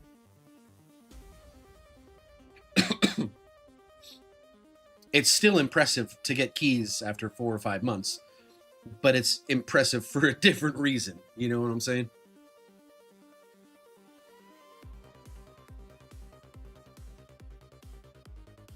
Joel said, I'm sure you've heard it before, but I wish you could trade modules in your guild and also respec. You know, I've actually, I think I've brought it up with Sam, and I believe Zephyr's also brought it up, but we both understand, like, trading between players or gifting things between players. Okay, so you can, like, gift, like, a gem purchase, you can gift an event boost, you can gift a milestone pack or a stone pack. But I think just like, hey, like, I have a primordial collapse, I'll trade it for, like, your, dimension core, and, it goes back and forth like that. I think that takes away from you possibly buying, like, gems or saving gems to purchase modules to get it yourself. And I think that goes against TTG's, like, bottom line for, like, purchases in the game. Or maybe it's just, like, a really complicated system to add to a game like this. Like, that's also another possibility of why they're, they haven't considered something like that.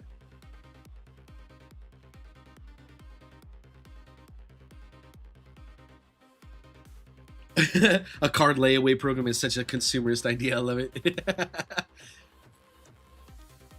Yeah, buy now, pay never. Just give me the card slot now, and I promise you, in like 6 months, I'll pay you back all the gems that I owe you, and then you just never pay them back.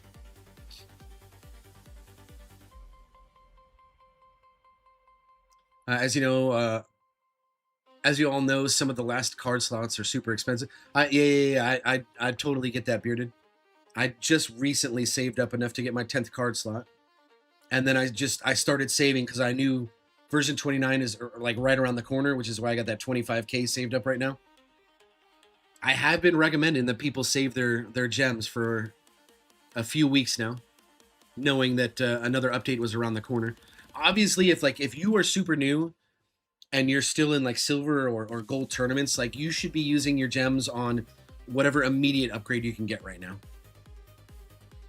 I think saving gems like this and saving stones like I am is a strategy for someone that is like late mid game or late game or just pure end game.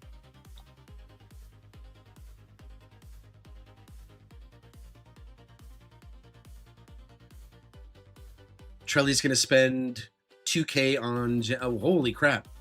Hey, I don't know about that. Dude, wait, hey, Trelly, if you're gonna do that, man, help me out. Wait till we get our creator codes, buddy.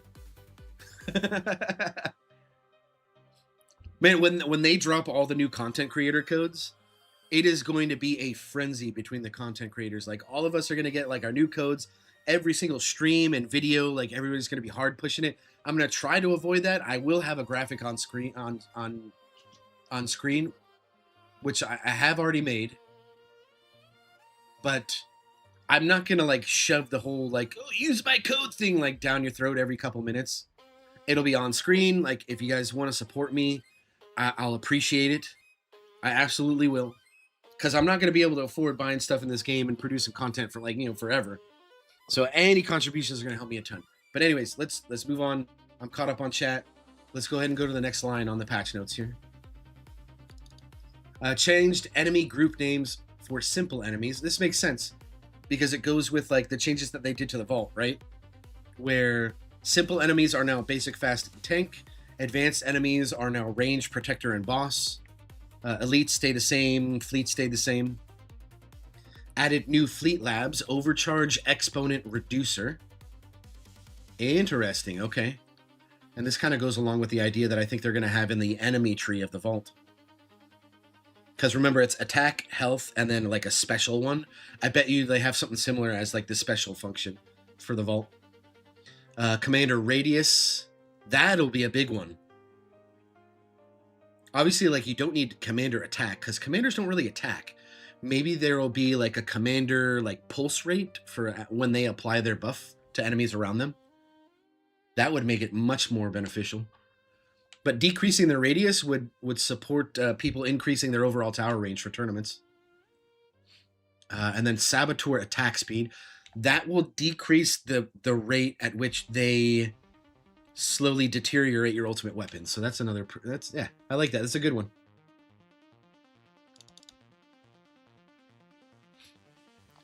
Ducksauce says when you buy gems to offset the lost ad gems, make sure to use creator...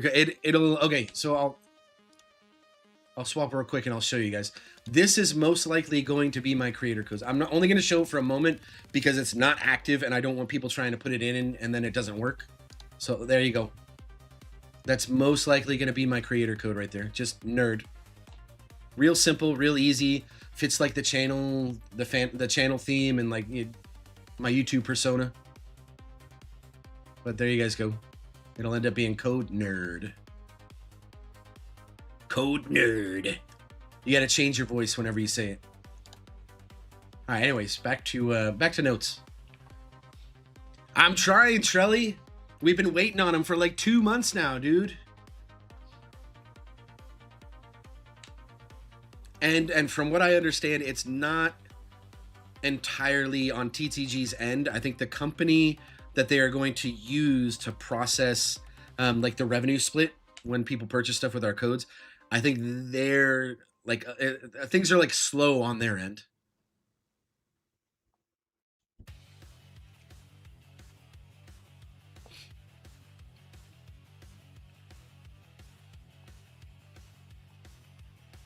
Hey, what's up, Ukor? What's up, dude? Catch you up real quick. Hey, like Ukor, if you want to hop in Discord, like you can contribute to chat if you want, or if you just want to hang out. And then once I'm done going over patch notes, I just need to do additional changes, and then we'll go over the bug fixes, and then I'll probably end stream, and then you and I are gonna have like a little one-on-one. Zephyr's welcome to join us if he wants. I know he was wanting to hop in chat with us whenever we did our little communications.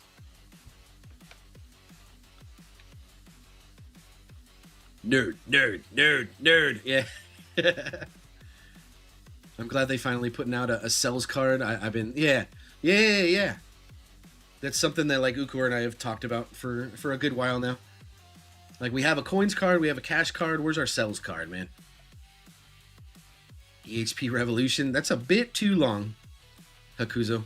I think Nerd is like very, very short, very easy to remember. It's only 4 letters.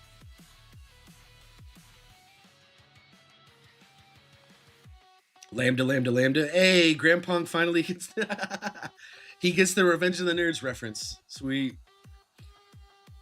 Let me unmute you, Ukor. Welcome to the stream, buddy. Yo, what's up? What's up, YouTube? What's up, dude? How you doing? Great to have you in here, man. I'm gonna just pick up where I left off, if that's all right with it. Yeah. Claiming rewards from the floating gem now updates after the animation ends. I don't know if you guys know what this means, but whenever you go to click, when you click your add gems, it doesn't update your actual gem total until like when you click it, there's like a little animation where the gem flies up to your gem total, and it doesn't update the total until it actually hits there. They're going to do something similar with the floating gems now, because before you would click the floating gem and it would update your total immediately. You would see like the gem animation fly over to the total, and you would be like, wait, it didn't add it. So now like you can visibly see it increase as the floating gem, hits your gem total. It's a small change, but I think like some people were OCD on it, so hooray. Added wall regen stat to the workshop stat for wall health. They listened to you finally, huh? It wasn't me. It was more Reddit that was just like memeing on the tower tees every single time. Oh, okay. But yeah, that's a cool change. We get to actually see what it is now. Improved visibility of enemies affected by the ACP module. Okay, so there's going to be like an actual effect, similar to how, like when Flamebot hits something, there's like that little flame effect inside of them that you can see. I think there's something similar for like when Scout hits an enemy, Scout chip. So it's going to be nice to see which enemies are affected by ACP for you damage enjoyers out there.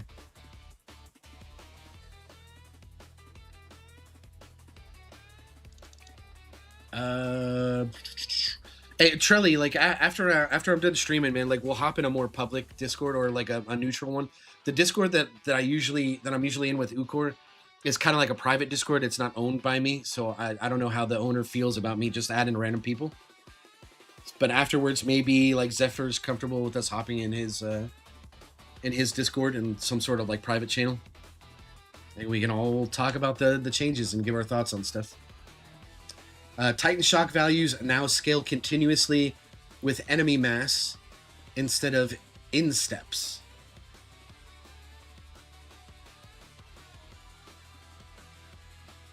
Okay, so is this saying like it scales? It is gonna like better scale with like how Commander pulses and increases mass of enemies around there? It now scales continuously with enemy mass instead of in steps. So how? I don't know. Let's see what AI has to say about this. How exactly does Titan Shock attack speed reduction scale based on enemy mass?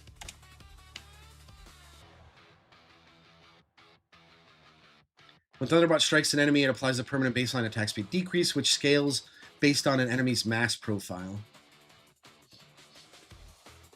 Logarithmic in between scaling, digit multiplier. Example case, if your base Titan Shock is 25% reduction, and it hits a Ray enemy with a mass around 12,000, which is a 5-digit number, the reduction value scales slightly past 125% total reduction. See, like, I've never used Titan Shock. I don't have Titan Shock. So maybe somebody that's in chat right now that's actually had hands-on experience with Titan Shock can better explain this change to me. I would appreciate it.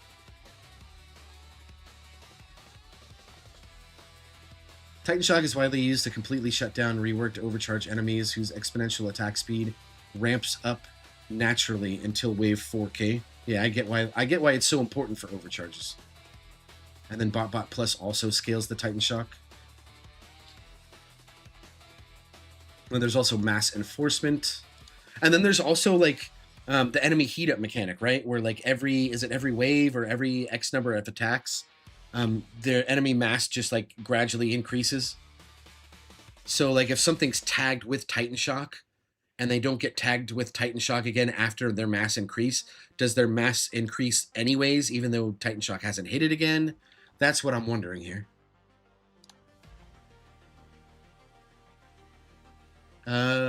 Gale said, I really wish I could see effective coins per kill path and effective damage path. Did you update it yet? Not trying to be annoying, just curious. Do you mean like on like my actual effective path sheet? I haven't done anything in effective damage yet, Gale. Like the only thing I've done is like shock multi, shock chance is almost 20 now, and then I'm gonna do some lightning scatter amp labs. Other than that, like I have done shit for damage, so nothing's gonna be changed there really. But if you want to see like effective coin per kill, again, like I haven't really done anything there either, so nothing would have changed. Once I'm done going over the patch notes, I'd really like to finish those first. I can pull up that sheet for you on stream real quick and show you. I don't have a problem doing that. Remind me before I bounce. So now we got adjusted descriptions for extra orbs card to clarify its functionality. I think that's going to be especially important with the addition of that new armor module that they teased, where like your mods are your orbs are stationary, but your orbs now fire mini orbs that do like I don't know exactly how they're going to function, but I'm kind of predicting it's going to be a little underwhelming for late game towers. Improved projectile and ultimate weapon damage tracking in boss stats. I want to see something similar for fleets now, since fleets are like kind of like the next evolutionary step of what bosses were. I want to see like a damage breakdown. Yeah, I want to see like a damage breakdown for what I'm doing to each fleet, if possible. I think that's especially important. I want to see like what my smite is doing, my chain lightning plus. I want to see what each ultimate weapons are doing. But it's really cool that we're getting like better tracking data for bosses. Maybe like fleets will be the next step in that. Improved display values of ultimate weapons, ultimate weapon stats across all screens. That's cool. The more info, the better. As long as it's not like, yeah, I don't know. We'll see it. It's too vague for us to know like what the hell they're talking about. What were you gonna say? Hopefully, it's not more stuff to steal FPS. You know. Right? Yeah. Oh, improved okay, you're thinking display values is like when we go into toggles and like turn on. So like right now, you can see my poison swamp, but I go into toggles here, and then boom, I turn off poison swamp. Now you can no longer see it. Maybe it's you're thinking it has something to do with that. That would make sense. Yeah, I agree, Grandpong, which is why I didn't take it like word for word there. I've had AI give some really horrible takes based on really horrible information. It has trouble deciphering whether something that it's viewing as a source is just someone's opinion and it's unverified data, or something that is based on like actual fact. And that's why like I don't take anything AI says one for one. I like to verify the information myself first. AI is useful but not trustworthy. Yep, exactly. New said, I'm also wondering what's going to happen when you have a different armor module with it. Yeah, I just want to know how like plus orbs and orb speed is going to affect that armor mod. The one I was talking about. What's it called? Like Sentinel, whatever. I don't know, whatever. I haven't committed it to memory yet. Will the new mod help EHP, where there's another source of present damage for EHP to use? Only okay if they can make it so that orbs somehow affect fleets damage wise, then sure. But right now orbs Orbs don't do shit to fleets. It barely does anything to bosses. And right now, I'm not seeing anything in here for that.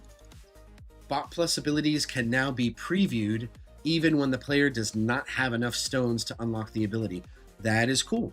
You can click on it and actually get like a breakdown of what it's going to do before you spend 1250 stones on it. The most coins from Wave Skip. It's going to be a stat that now accurately tracks when Intro Sprint is active. Which doesn't really make sense to me because you don't get coins while Intro Sprints go. So we'll have to wait and see what they're talking about once v29 goes live. Target priority now has drag and drop reordering. That is, oh my god, that's beautiful. They need to do the same thing for perks. Yes. Oh my god. Like for perks, add that, like if it works properly with target priority, please move this over to ban, perk bans and perk priority or auto pick perk order. I agree. That'll save so much time. Mm-hmm. Let me put that in my notes to talk to Sam about.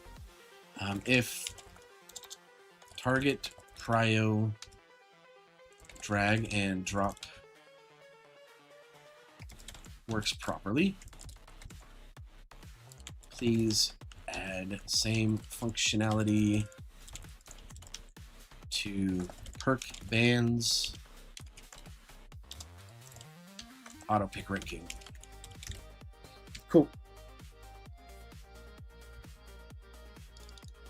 Improved coin value rounding logic of held coins to round down to ensure players are confident that they can afford a coin upgrade.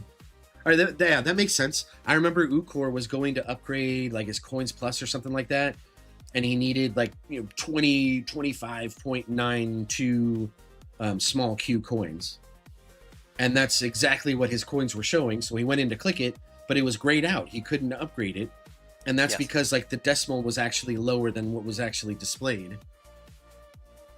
So I'm cool that they're fixing that. Yeah, it was the longest 30-second wait of my life. You almost made me spit up my coffee, dude. Yeah, it was great. It was kind of dumb. And then when I had enough, but I still had the screen open, it was still grayed out. I had to like change screens, come back. Yeah, that makes sense. It doesn't update automatically. You just gotta like do a quick menu switch. Hey, what's up, MFG boy? What's going on? Gail said tomorrow's tournament day, or am I streaming tomorrow? I don't stream tournaments, Gail. I think enough people stream tournaments and stuff, and I feel like my tournament stream would just be boring because all I'm doing is like I'm setting my crap up as best as I can. I don't do like a workshop respec or anything for my tournaments. I don't do bot respecs or any of that nonsense. I just kind of like set my shit up and go, and I'm like in and out of tournaments in like 10, 15, 20, maybe like 30 minutes at most. Maybe that'll change once the new patch drops and I actually have access to workshop to all the different presets they're adding and presets for my presets in addition to that. Maybe it'll streamline my tournament runs a little bit more, make them more interesting, less like menu based and more like, hey, watch me do my tournament and comment on how badly I'm doing. I'll tell you. Go ahead. Don't beat yourself up. When we just sit there and do like our tournaments together and like we slow it down and we're like rooting for each other, like, oh my god, miss, and it works and you're like, whoa, there's actually it's not as boring as you think, man. I think it's fun. Well, that's why I was just about to say, like, before you chimed in, is like whenever I watch Ukor stream his tournament, when it's just him and I like one-on-one in a chat, like his tournaments are so nail biting and fun to watch, man. Like maybe his like first or second run, he's kind of feeling out like what he needs to do, and we kind of both collaborate on how he could improve, like his placement or whatever his strategy is. It's so much fun to watch because let's say he gets to like 1,500 some odd waves, and he needs maybe like another 30 or 40 waves to bump up to like the next placement to earn more keys and more stones. When we get to that point, Like there's so many times where he gets like super lucky with like a fleet spawn, and it gets like instantly eliminated by a death penalty, by the death penalty mod, or he just gets like a super lucky wave skip where he skips like 4 or 5 waves at a time that just bumps him up to the next bracket. Or the next reward bracket is what I mean. What were you going to say? Yeah, no, that's the death penalty thing. Yeah, that's all fun. Or like when something misses, when I know it's like, oh, I'm dead after this, and it's like a ray and it misses, but it dies by the thorns. Yeah. Keep moving on. It's like like the next hit from a ray or an overcharge is going to kill you, and you get like an extremely lucky death defy, or like a landmine stuns like the overcharge or the ray just in time for you to survive like long enough to either second wind comes back up or nuke comes back up. Yeah. You've had so many close calls lately, man. Yeah, we should stream your tournament, man. Screw mine. Like people would be more interested in watching yours. No, man. Especially since you probably have a chance of moving up to Mythic here pretty soon. I bet like after like 2, 3, maybe like 4 weeks, I could see you like ping ponging back and forth. Yeah. So I'm finishing between 7th and 5th these past 3. Mm-hmm. So I'll probably this one be between 7th and 5th, hopefully. And then the next one, all those people moving up, I might be the next to move up, but then get knocked back down. Yeah, well, I mean, wait until I break some bad news to you, like off stream. They did something to EHP in tournaments that's gonna make you cringe. And well, maybe not cringe, but like definitely wince in pain. So yeah. Zephyr said we can all hop in Discord to chat. Sorry, just getting to that part of the video. About 8 minutes behind. Oh, okay, I got you, Zephyr. Joel said, I'm not doing bad. I've been playing for almost 2 years. I have not even come close to what you have going on. I had no idea what it was. So, Joel, like, I was really lucky. I was lucky enough to have Ukor here, my buddy that's in stream with me, chatting right now. Ukor started playing at least, like, 6 months before me. And, like, kept it a secret from me, the son of a bitch. And I thought you were going to make fun of me for playing. I'm not going to lie. I thought you were going to be like, what the fuck is this? No, dude, you know I love tower. Like, tower defense games were my jam back in the day, man. So, what was I gonna... Oh, so I could lean on him for advice. And Ukor, like, really told me, like, how to get started in the game. And not, okay, like, do this, and this, and this. You can kind of like mess around with these different things, but you should definitely like not like whatever you do, don't do this or this, because those are mistakes that I made when I first started. So having him for that kind of info just made my progress kind of skyrocket a lot more than someone that's just playing like off the cuff and just from their own experience and not taking in any outside information. Like that helped me tremendously. Yeah, I was already almost a year into the game before I even like looked around on Reddit or was in anybody's streams. I was already playing for almost the whole year. Mm-hmm. I didn't know it was like it had its own like cult following. Like I had no idea. I just thought it was just whatever, a phone game, I really like that about the game though. The fact that it's not. I still feel like it's like in the underground. Like the game isn't like super mainstream, but it has like a big enough of a following that it makes it like it's more niche, Yeah, I get it.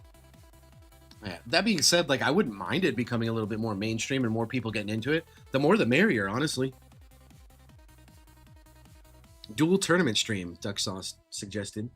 I mean, I've had Ukor's tower on stream before, like our stuff side by side. It wasn't really during like a tournament or anything, but I mean that's something that we can do in the future, probably after we get our presets set up. Right. Yeah, it's gonna be somewhere along those lines. Okay, so let me do the next line over here. Improved coin value rounding logic. Okay, we already said that. Added functionality to change password within the game. I've never changed my game password. Luckily, I haven't like leaked any of my passwords on stream, right, guys? Never. Yeah, at least not today. I mean, never. Never done anything stupid like that, right? Yeah. Dude, I had to go through like my past broadcast and scrub like all of that shit from the stream while simultaneously changing my password while stream. Like that was horrible. Yeah, I bet your heart sank. I don't like. I got faith that like a lot of the people in chat are not assholes and wouldn't go and immediately fuck with my account. Plus, I have like a few layers of like two-factor. I have like two-factor authentication, and a few other things. So like, I knew someone wasn't immediately gonna crack my shit. Gave me enough time to just go and change it. But yeah, I respect you guys in chat, guys. I know you aren't assholes like that, so I appreciate you for not fucking with my account. And if you don't know what I'm talking about, like, don't worry about it. You didn't miss anything. Joel said, I'm sure that made a huge difference. Like you said, I didn't look online for at least a year or more for, yeah, same as Ukor. Yeah. There's something to be said, though, about someone that played the game just, like on their own and purely from like their own perspective for, X amount of time.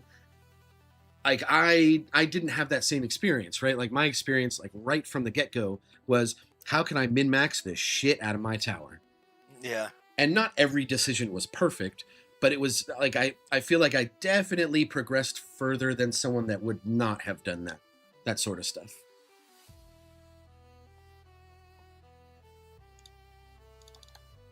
So Joel, I appreciate that you appreciate my progress, I suppose. Added a notification badge when a new message is posted in guild chat. Well, our guild chat's dead anyways, right? So what's guild chat? Yeah, exactly. Up until this friendship thing, make your own guild.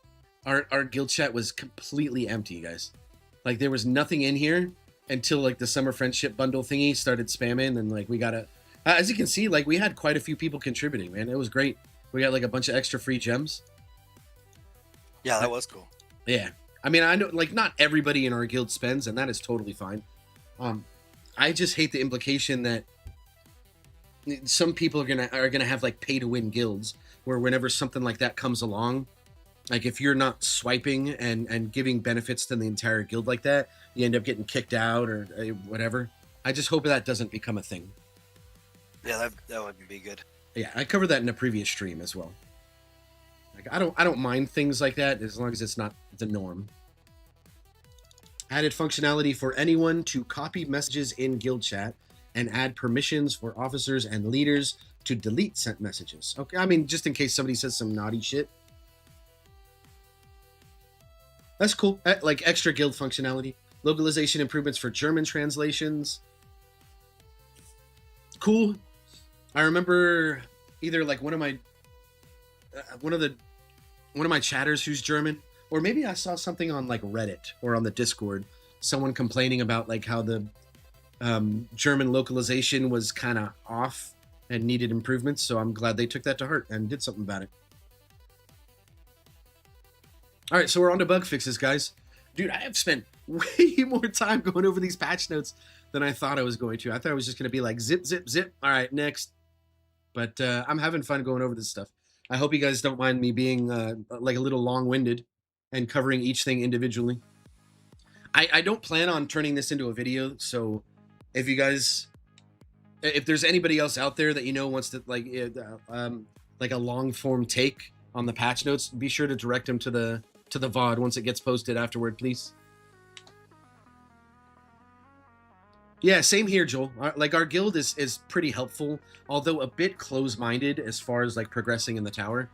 But we don't talk in guild chat at all. We have our own separate guild Discord, and that's where we discuss things, post things.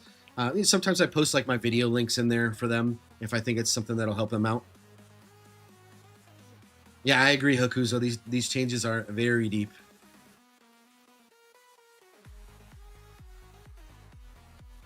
All right, so let's see the bug fixes. So hopefully something that helps us with fleets, right? Golden Tower and summon ships should no longer desync after a force quit and restart. This was teased in the previous Tower T, so this is nothing new. Tank enemy now has the correct color death particles, orange. I don't know, like, what are the death particles now? It looks like it's just red. Looking at my screen right now. I don't see any difference in colors. boss is purple, normals or basics are red. I could tell that fast enemies are yellow in there. And then I do see the color for ranged enemies as well. I mean, I suppose I could do this, right? Just slow it down.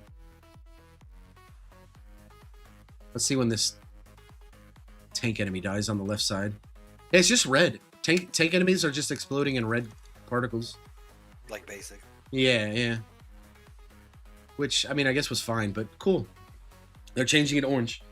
Opening the orb distance adjuster now maintains a paused state unless the player manually unpauses it. Okay. I assume they're talking about, like, if you have it at 1.0 and you bring up the orb adjuster for, like, your...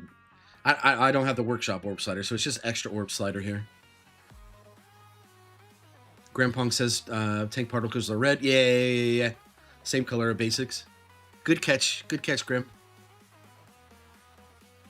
So, but when I hit X here, I mean, it looks like it already does that. Oh, sometimes when you start doing your, start adjusting your orb's distance, sometimes it unpauses. Oh, yeah. Okay, that's something I didn't notice. All right. Cool. Thank you for pointing that out, man. Yeah. The mute button in the themes section should now mute themes consistently. I've had everything muted for a very long time, and I've never had an issue with that. So maybe it's like if you have... I mean, that's these settings at the top here, right? Sound and music. And I don't even hear anything in the game right now anyways. Maybe there's something in toggles? No? Okay. Yeah, I hear the music turn on when I click that. And the music loops like way too frequently. It needs to be a little bit longer. But I fell in love with that music when I first started playing, man. It's so chill. I think I have audio turned off for the game, so you guys didn't even hear what I was talking about. Anyways, next one. Boss stat UI no longer carries over from the previous battle after entering a new battle. So I think they're talking about... Let me close this so we get more view. All right, so when the next boss shows up on screen, I'll click on like the boss stat. And I mean, I guess I could explain without having to pop that up. So maybe sometimes like when your battle ends and you immediately start like another run, maybe like boss stats are in there from the previous run, which, I mean, that makes sense. Like those should be showing up in there. So if they're fixing that, then like, cool. That, I mean, it's minor, but you know, sometimes it's little things like that that really add polish to a game.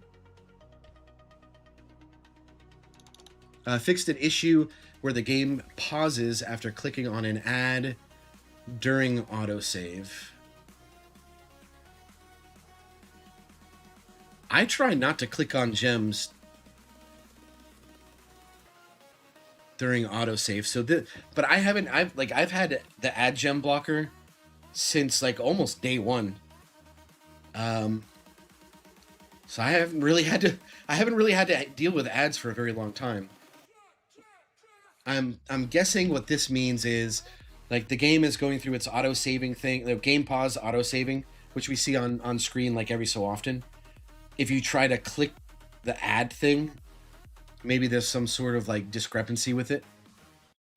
Now, if anybody doesn't have the ad, like the ad blocker, and they know what I'm talking about, just let me know. Fixed an issue where black hole desync on run resume, disturbing the next black hole's expected behavior. So I don't really resume my runs too often. Every now and then, like I will hit like exit battle, go home, because like there's a mission for change a tower skin or whatever, and then you just go in here real quick, click a tower skin on and off, you go back in here and then you resume. That's about the extent of my resume battle. So I don't really have an issue with my black hole desyncing or anything like that. Maybe this is more like when you're changing devices and you you like you cloud save your game here on like emulator, and then you exit the game and you load it up on another device. Maybe there's some sort of black hole desync issue there. Plus, you've had like permanent black hole for a really long time now. Yeah. It's really hard for me to comment on something like that. But for anybody that doesn't have permanent black hole and this change helps you out, like that's a big thumbs up in my opinion. Black hole range slider. I think we might be getting something like that. I wouldn't be surprised if we're getting like a black hole range slider and a swamp range slider. Swamp, yeah, dude, swamp range slider would be so huge. Then I could actually get the AOE card at 9. Yep. We will discuss that here in a little bit off stream. I'll try and hurry up and finish this because there's a lot that you need to know. I came in late. My bad. Oh, don't worry about it, man. I know you had shit to do today. I just kind of figured I'd catch you up like once the stream is done. I honestly I didn't even expect to stream. I was just kind of chilling. I had like a few hours of time on hand, and I saw the patch notes drop, and I was like, you know what, dude? Like, let's throw a stream together and get in here and give like my live reaction to this stuff. And I think a lot of other streamers had the same plan.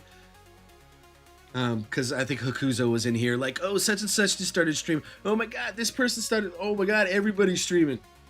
So hey, everybody that's in here right now, like listening to my live reaction, or even if you're just kind of lurking and you got it muted or whatever, I appreciate you guys. Thank you so much. You could have been in anybody else's stream and you're in mine, so yeah, I appreciate you guys. Thank you so much. Fixed an issue where slow aura would apply twice at lower star levels. Okay, so this is for like newer towers that are still getting their slow aura card developed. It sounds like it was applying twice, which is great for you guys, but that is a non-issue for me, man. My shit's been maxed for a while, and actually, yeah, the mastery is about like a little over a day away from gold boxing. So, hooray! Fixed an issue where battle history would fail to update after restarting a game immediately after a run ends. I mean, I guess that's like for importing your progress into things, or yeah, again, it's like another issue I've never encountered. I don't do anything too crazy with my game. Like, I don't exit runs or exit the app. Or exit the game like as soon as like a run ends or something like that and go to restart. Like, so I've never really encountered these issues. If it was really annoying for you guys, I'm glad it's getting fixed. Fix an issue where smart missiles would carry over into the next run if the current run ends during a cooldown reset. That is oddly specific and kind of cool. I wonder if there was a way to like exploit that in your favor. Because I know something similar was happening where like ranged enemies would kill you in one of your runs, and then you would go to start another run, and there would still be ranged enemy attacks on screen from that previous run, and it would just like immediately pop your wall or immediately pop your tower and end your run. And I know they've since then fixed that, but it's cool that something like that was happening with smart missiles as well. And it doesn't matter because it's fixed now. Haha. More gems. Fixed an issue where wall invincibility would end immediately upon game restart. I mean, that's kind of an odd time to restart your game if like wall invincibility's up. Maybe people were exploiting that somehow as well.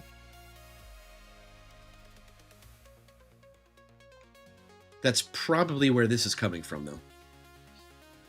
Fix an issue where players would earn progress towards the X enemies in the same black hole mission without black hole active. I heard something about that where people were getting credit for the black hole event mission. Oh my god. Excuse me, guys. People were getting credit for the black hole event mission, even though like they don't even have black hole unlocked or active from like perks in a run. So I assume that's fixing this. Fix an issue where the max buy option in the Workshop Plus tab does not calculate the total to include lab discounts. Now, I don't even have enhancement lab discounts yet, so Not a problem for me, but some of you later players, I like Ukor. I think you have that. You have enhancement discounts, right? Yeah. You get some from from Vault, by spending keys, and then you also get some. There's like an actual lab for it. Yeah, I don't have very much into it right now. I'm trying to get some of my basic labs out of the way. Yep. Well, enjoy the complete Vault respec next patch. Oh, sweet. Yeah. Fixed an issue where the lifesteal, the lifesteal trade-off perk, the lifesteal knockback trade-off perk, sometimes did not reduce knockback force as expected. Dude, that's kind of cool. I mean, it's cool that they're fixing it, but imagine taking advantage of that or exploiting it while it was a thing. Like, you still get your full knockback force, and then like you just get like a ton of extra lifesteal. Like, that's cool. Fixed an issue where players were stuck in an infinite loading screen when searching for a guild in offline mode. I mean, for obvious reasons, though, right? It's just, I don't know why you would try to search for a guild if you're offline and not connected to the internet. But yeah, if it was soft locking your game because you did that, like that's something that should get fixed. Like I said, there's some polish that the game needs. So I'm glad they did it. Fix a UI issue where the top of the screen would show an inactive battle for iOS devices.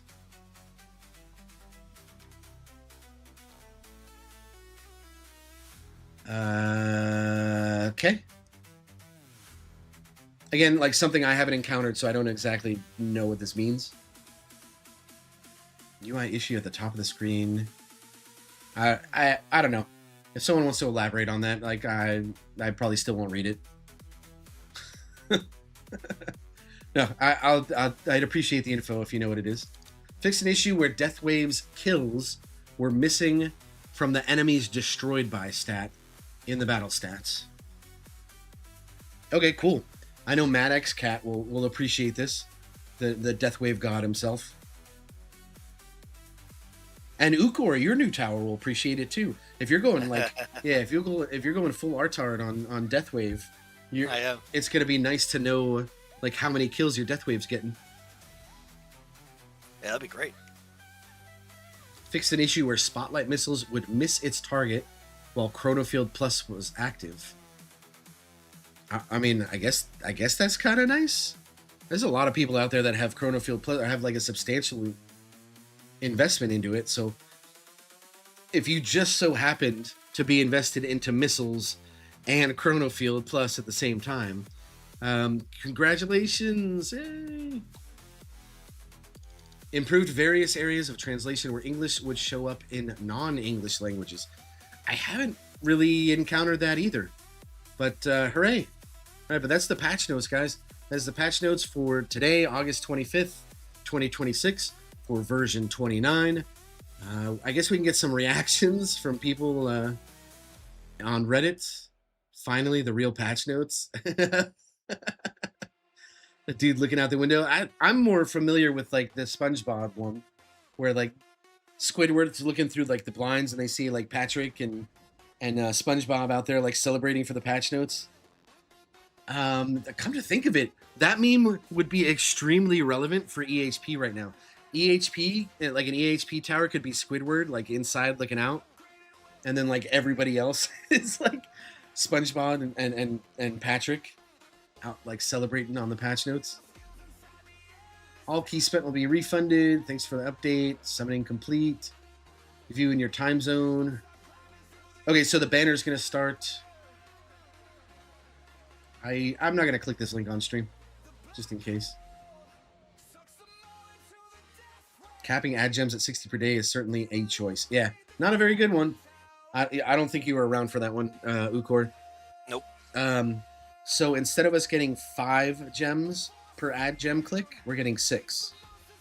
But you can only get a total of 60 clicks per day, which is about a 25 to 30, like a 1/4 to 1/3 decrease in the amount of gems that we get from ad clicks per day.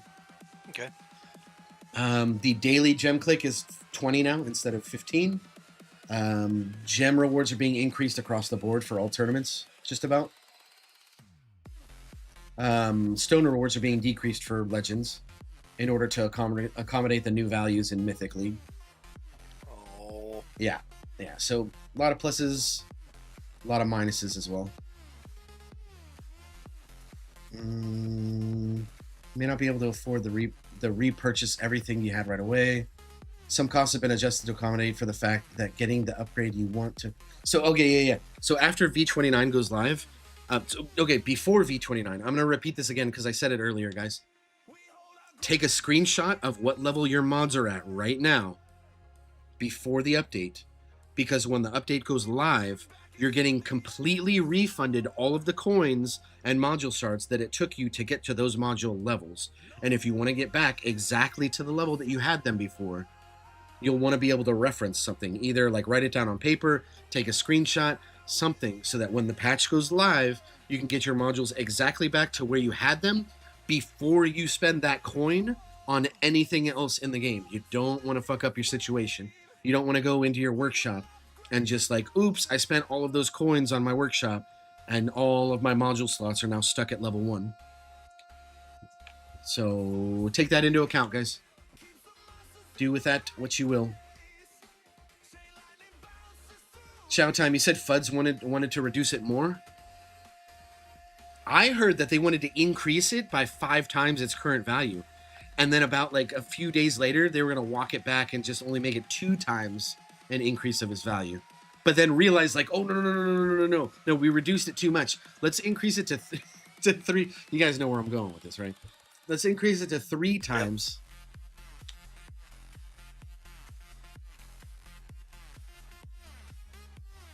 Little tongue-in-cheek moment from past updates.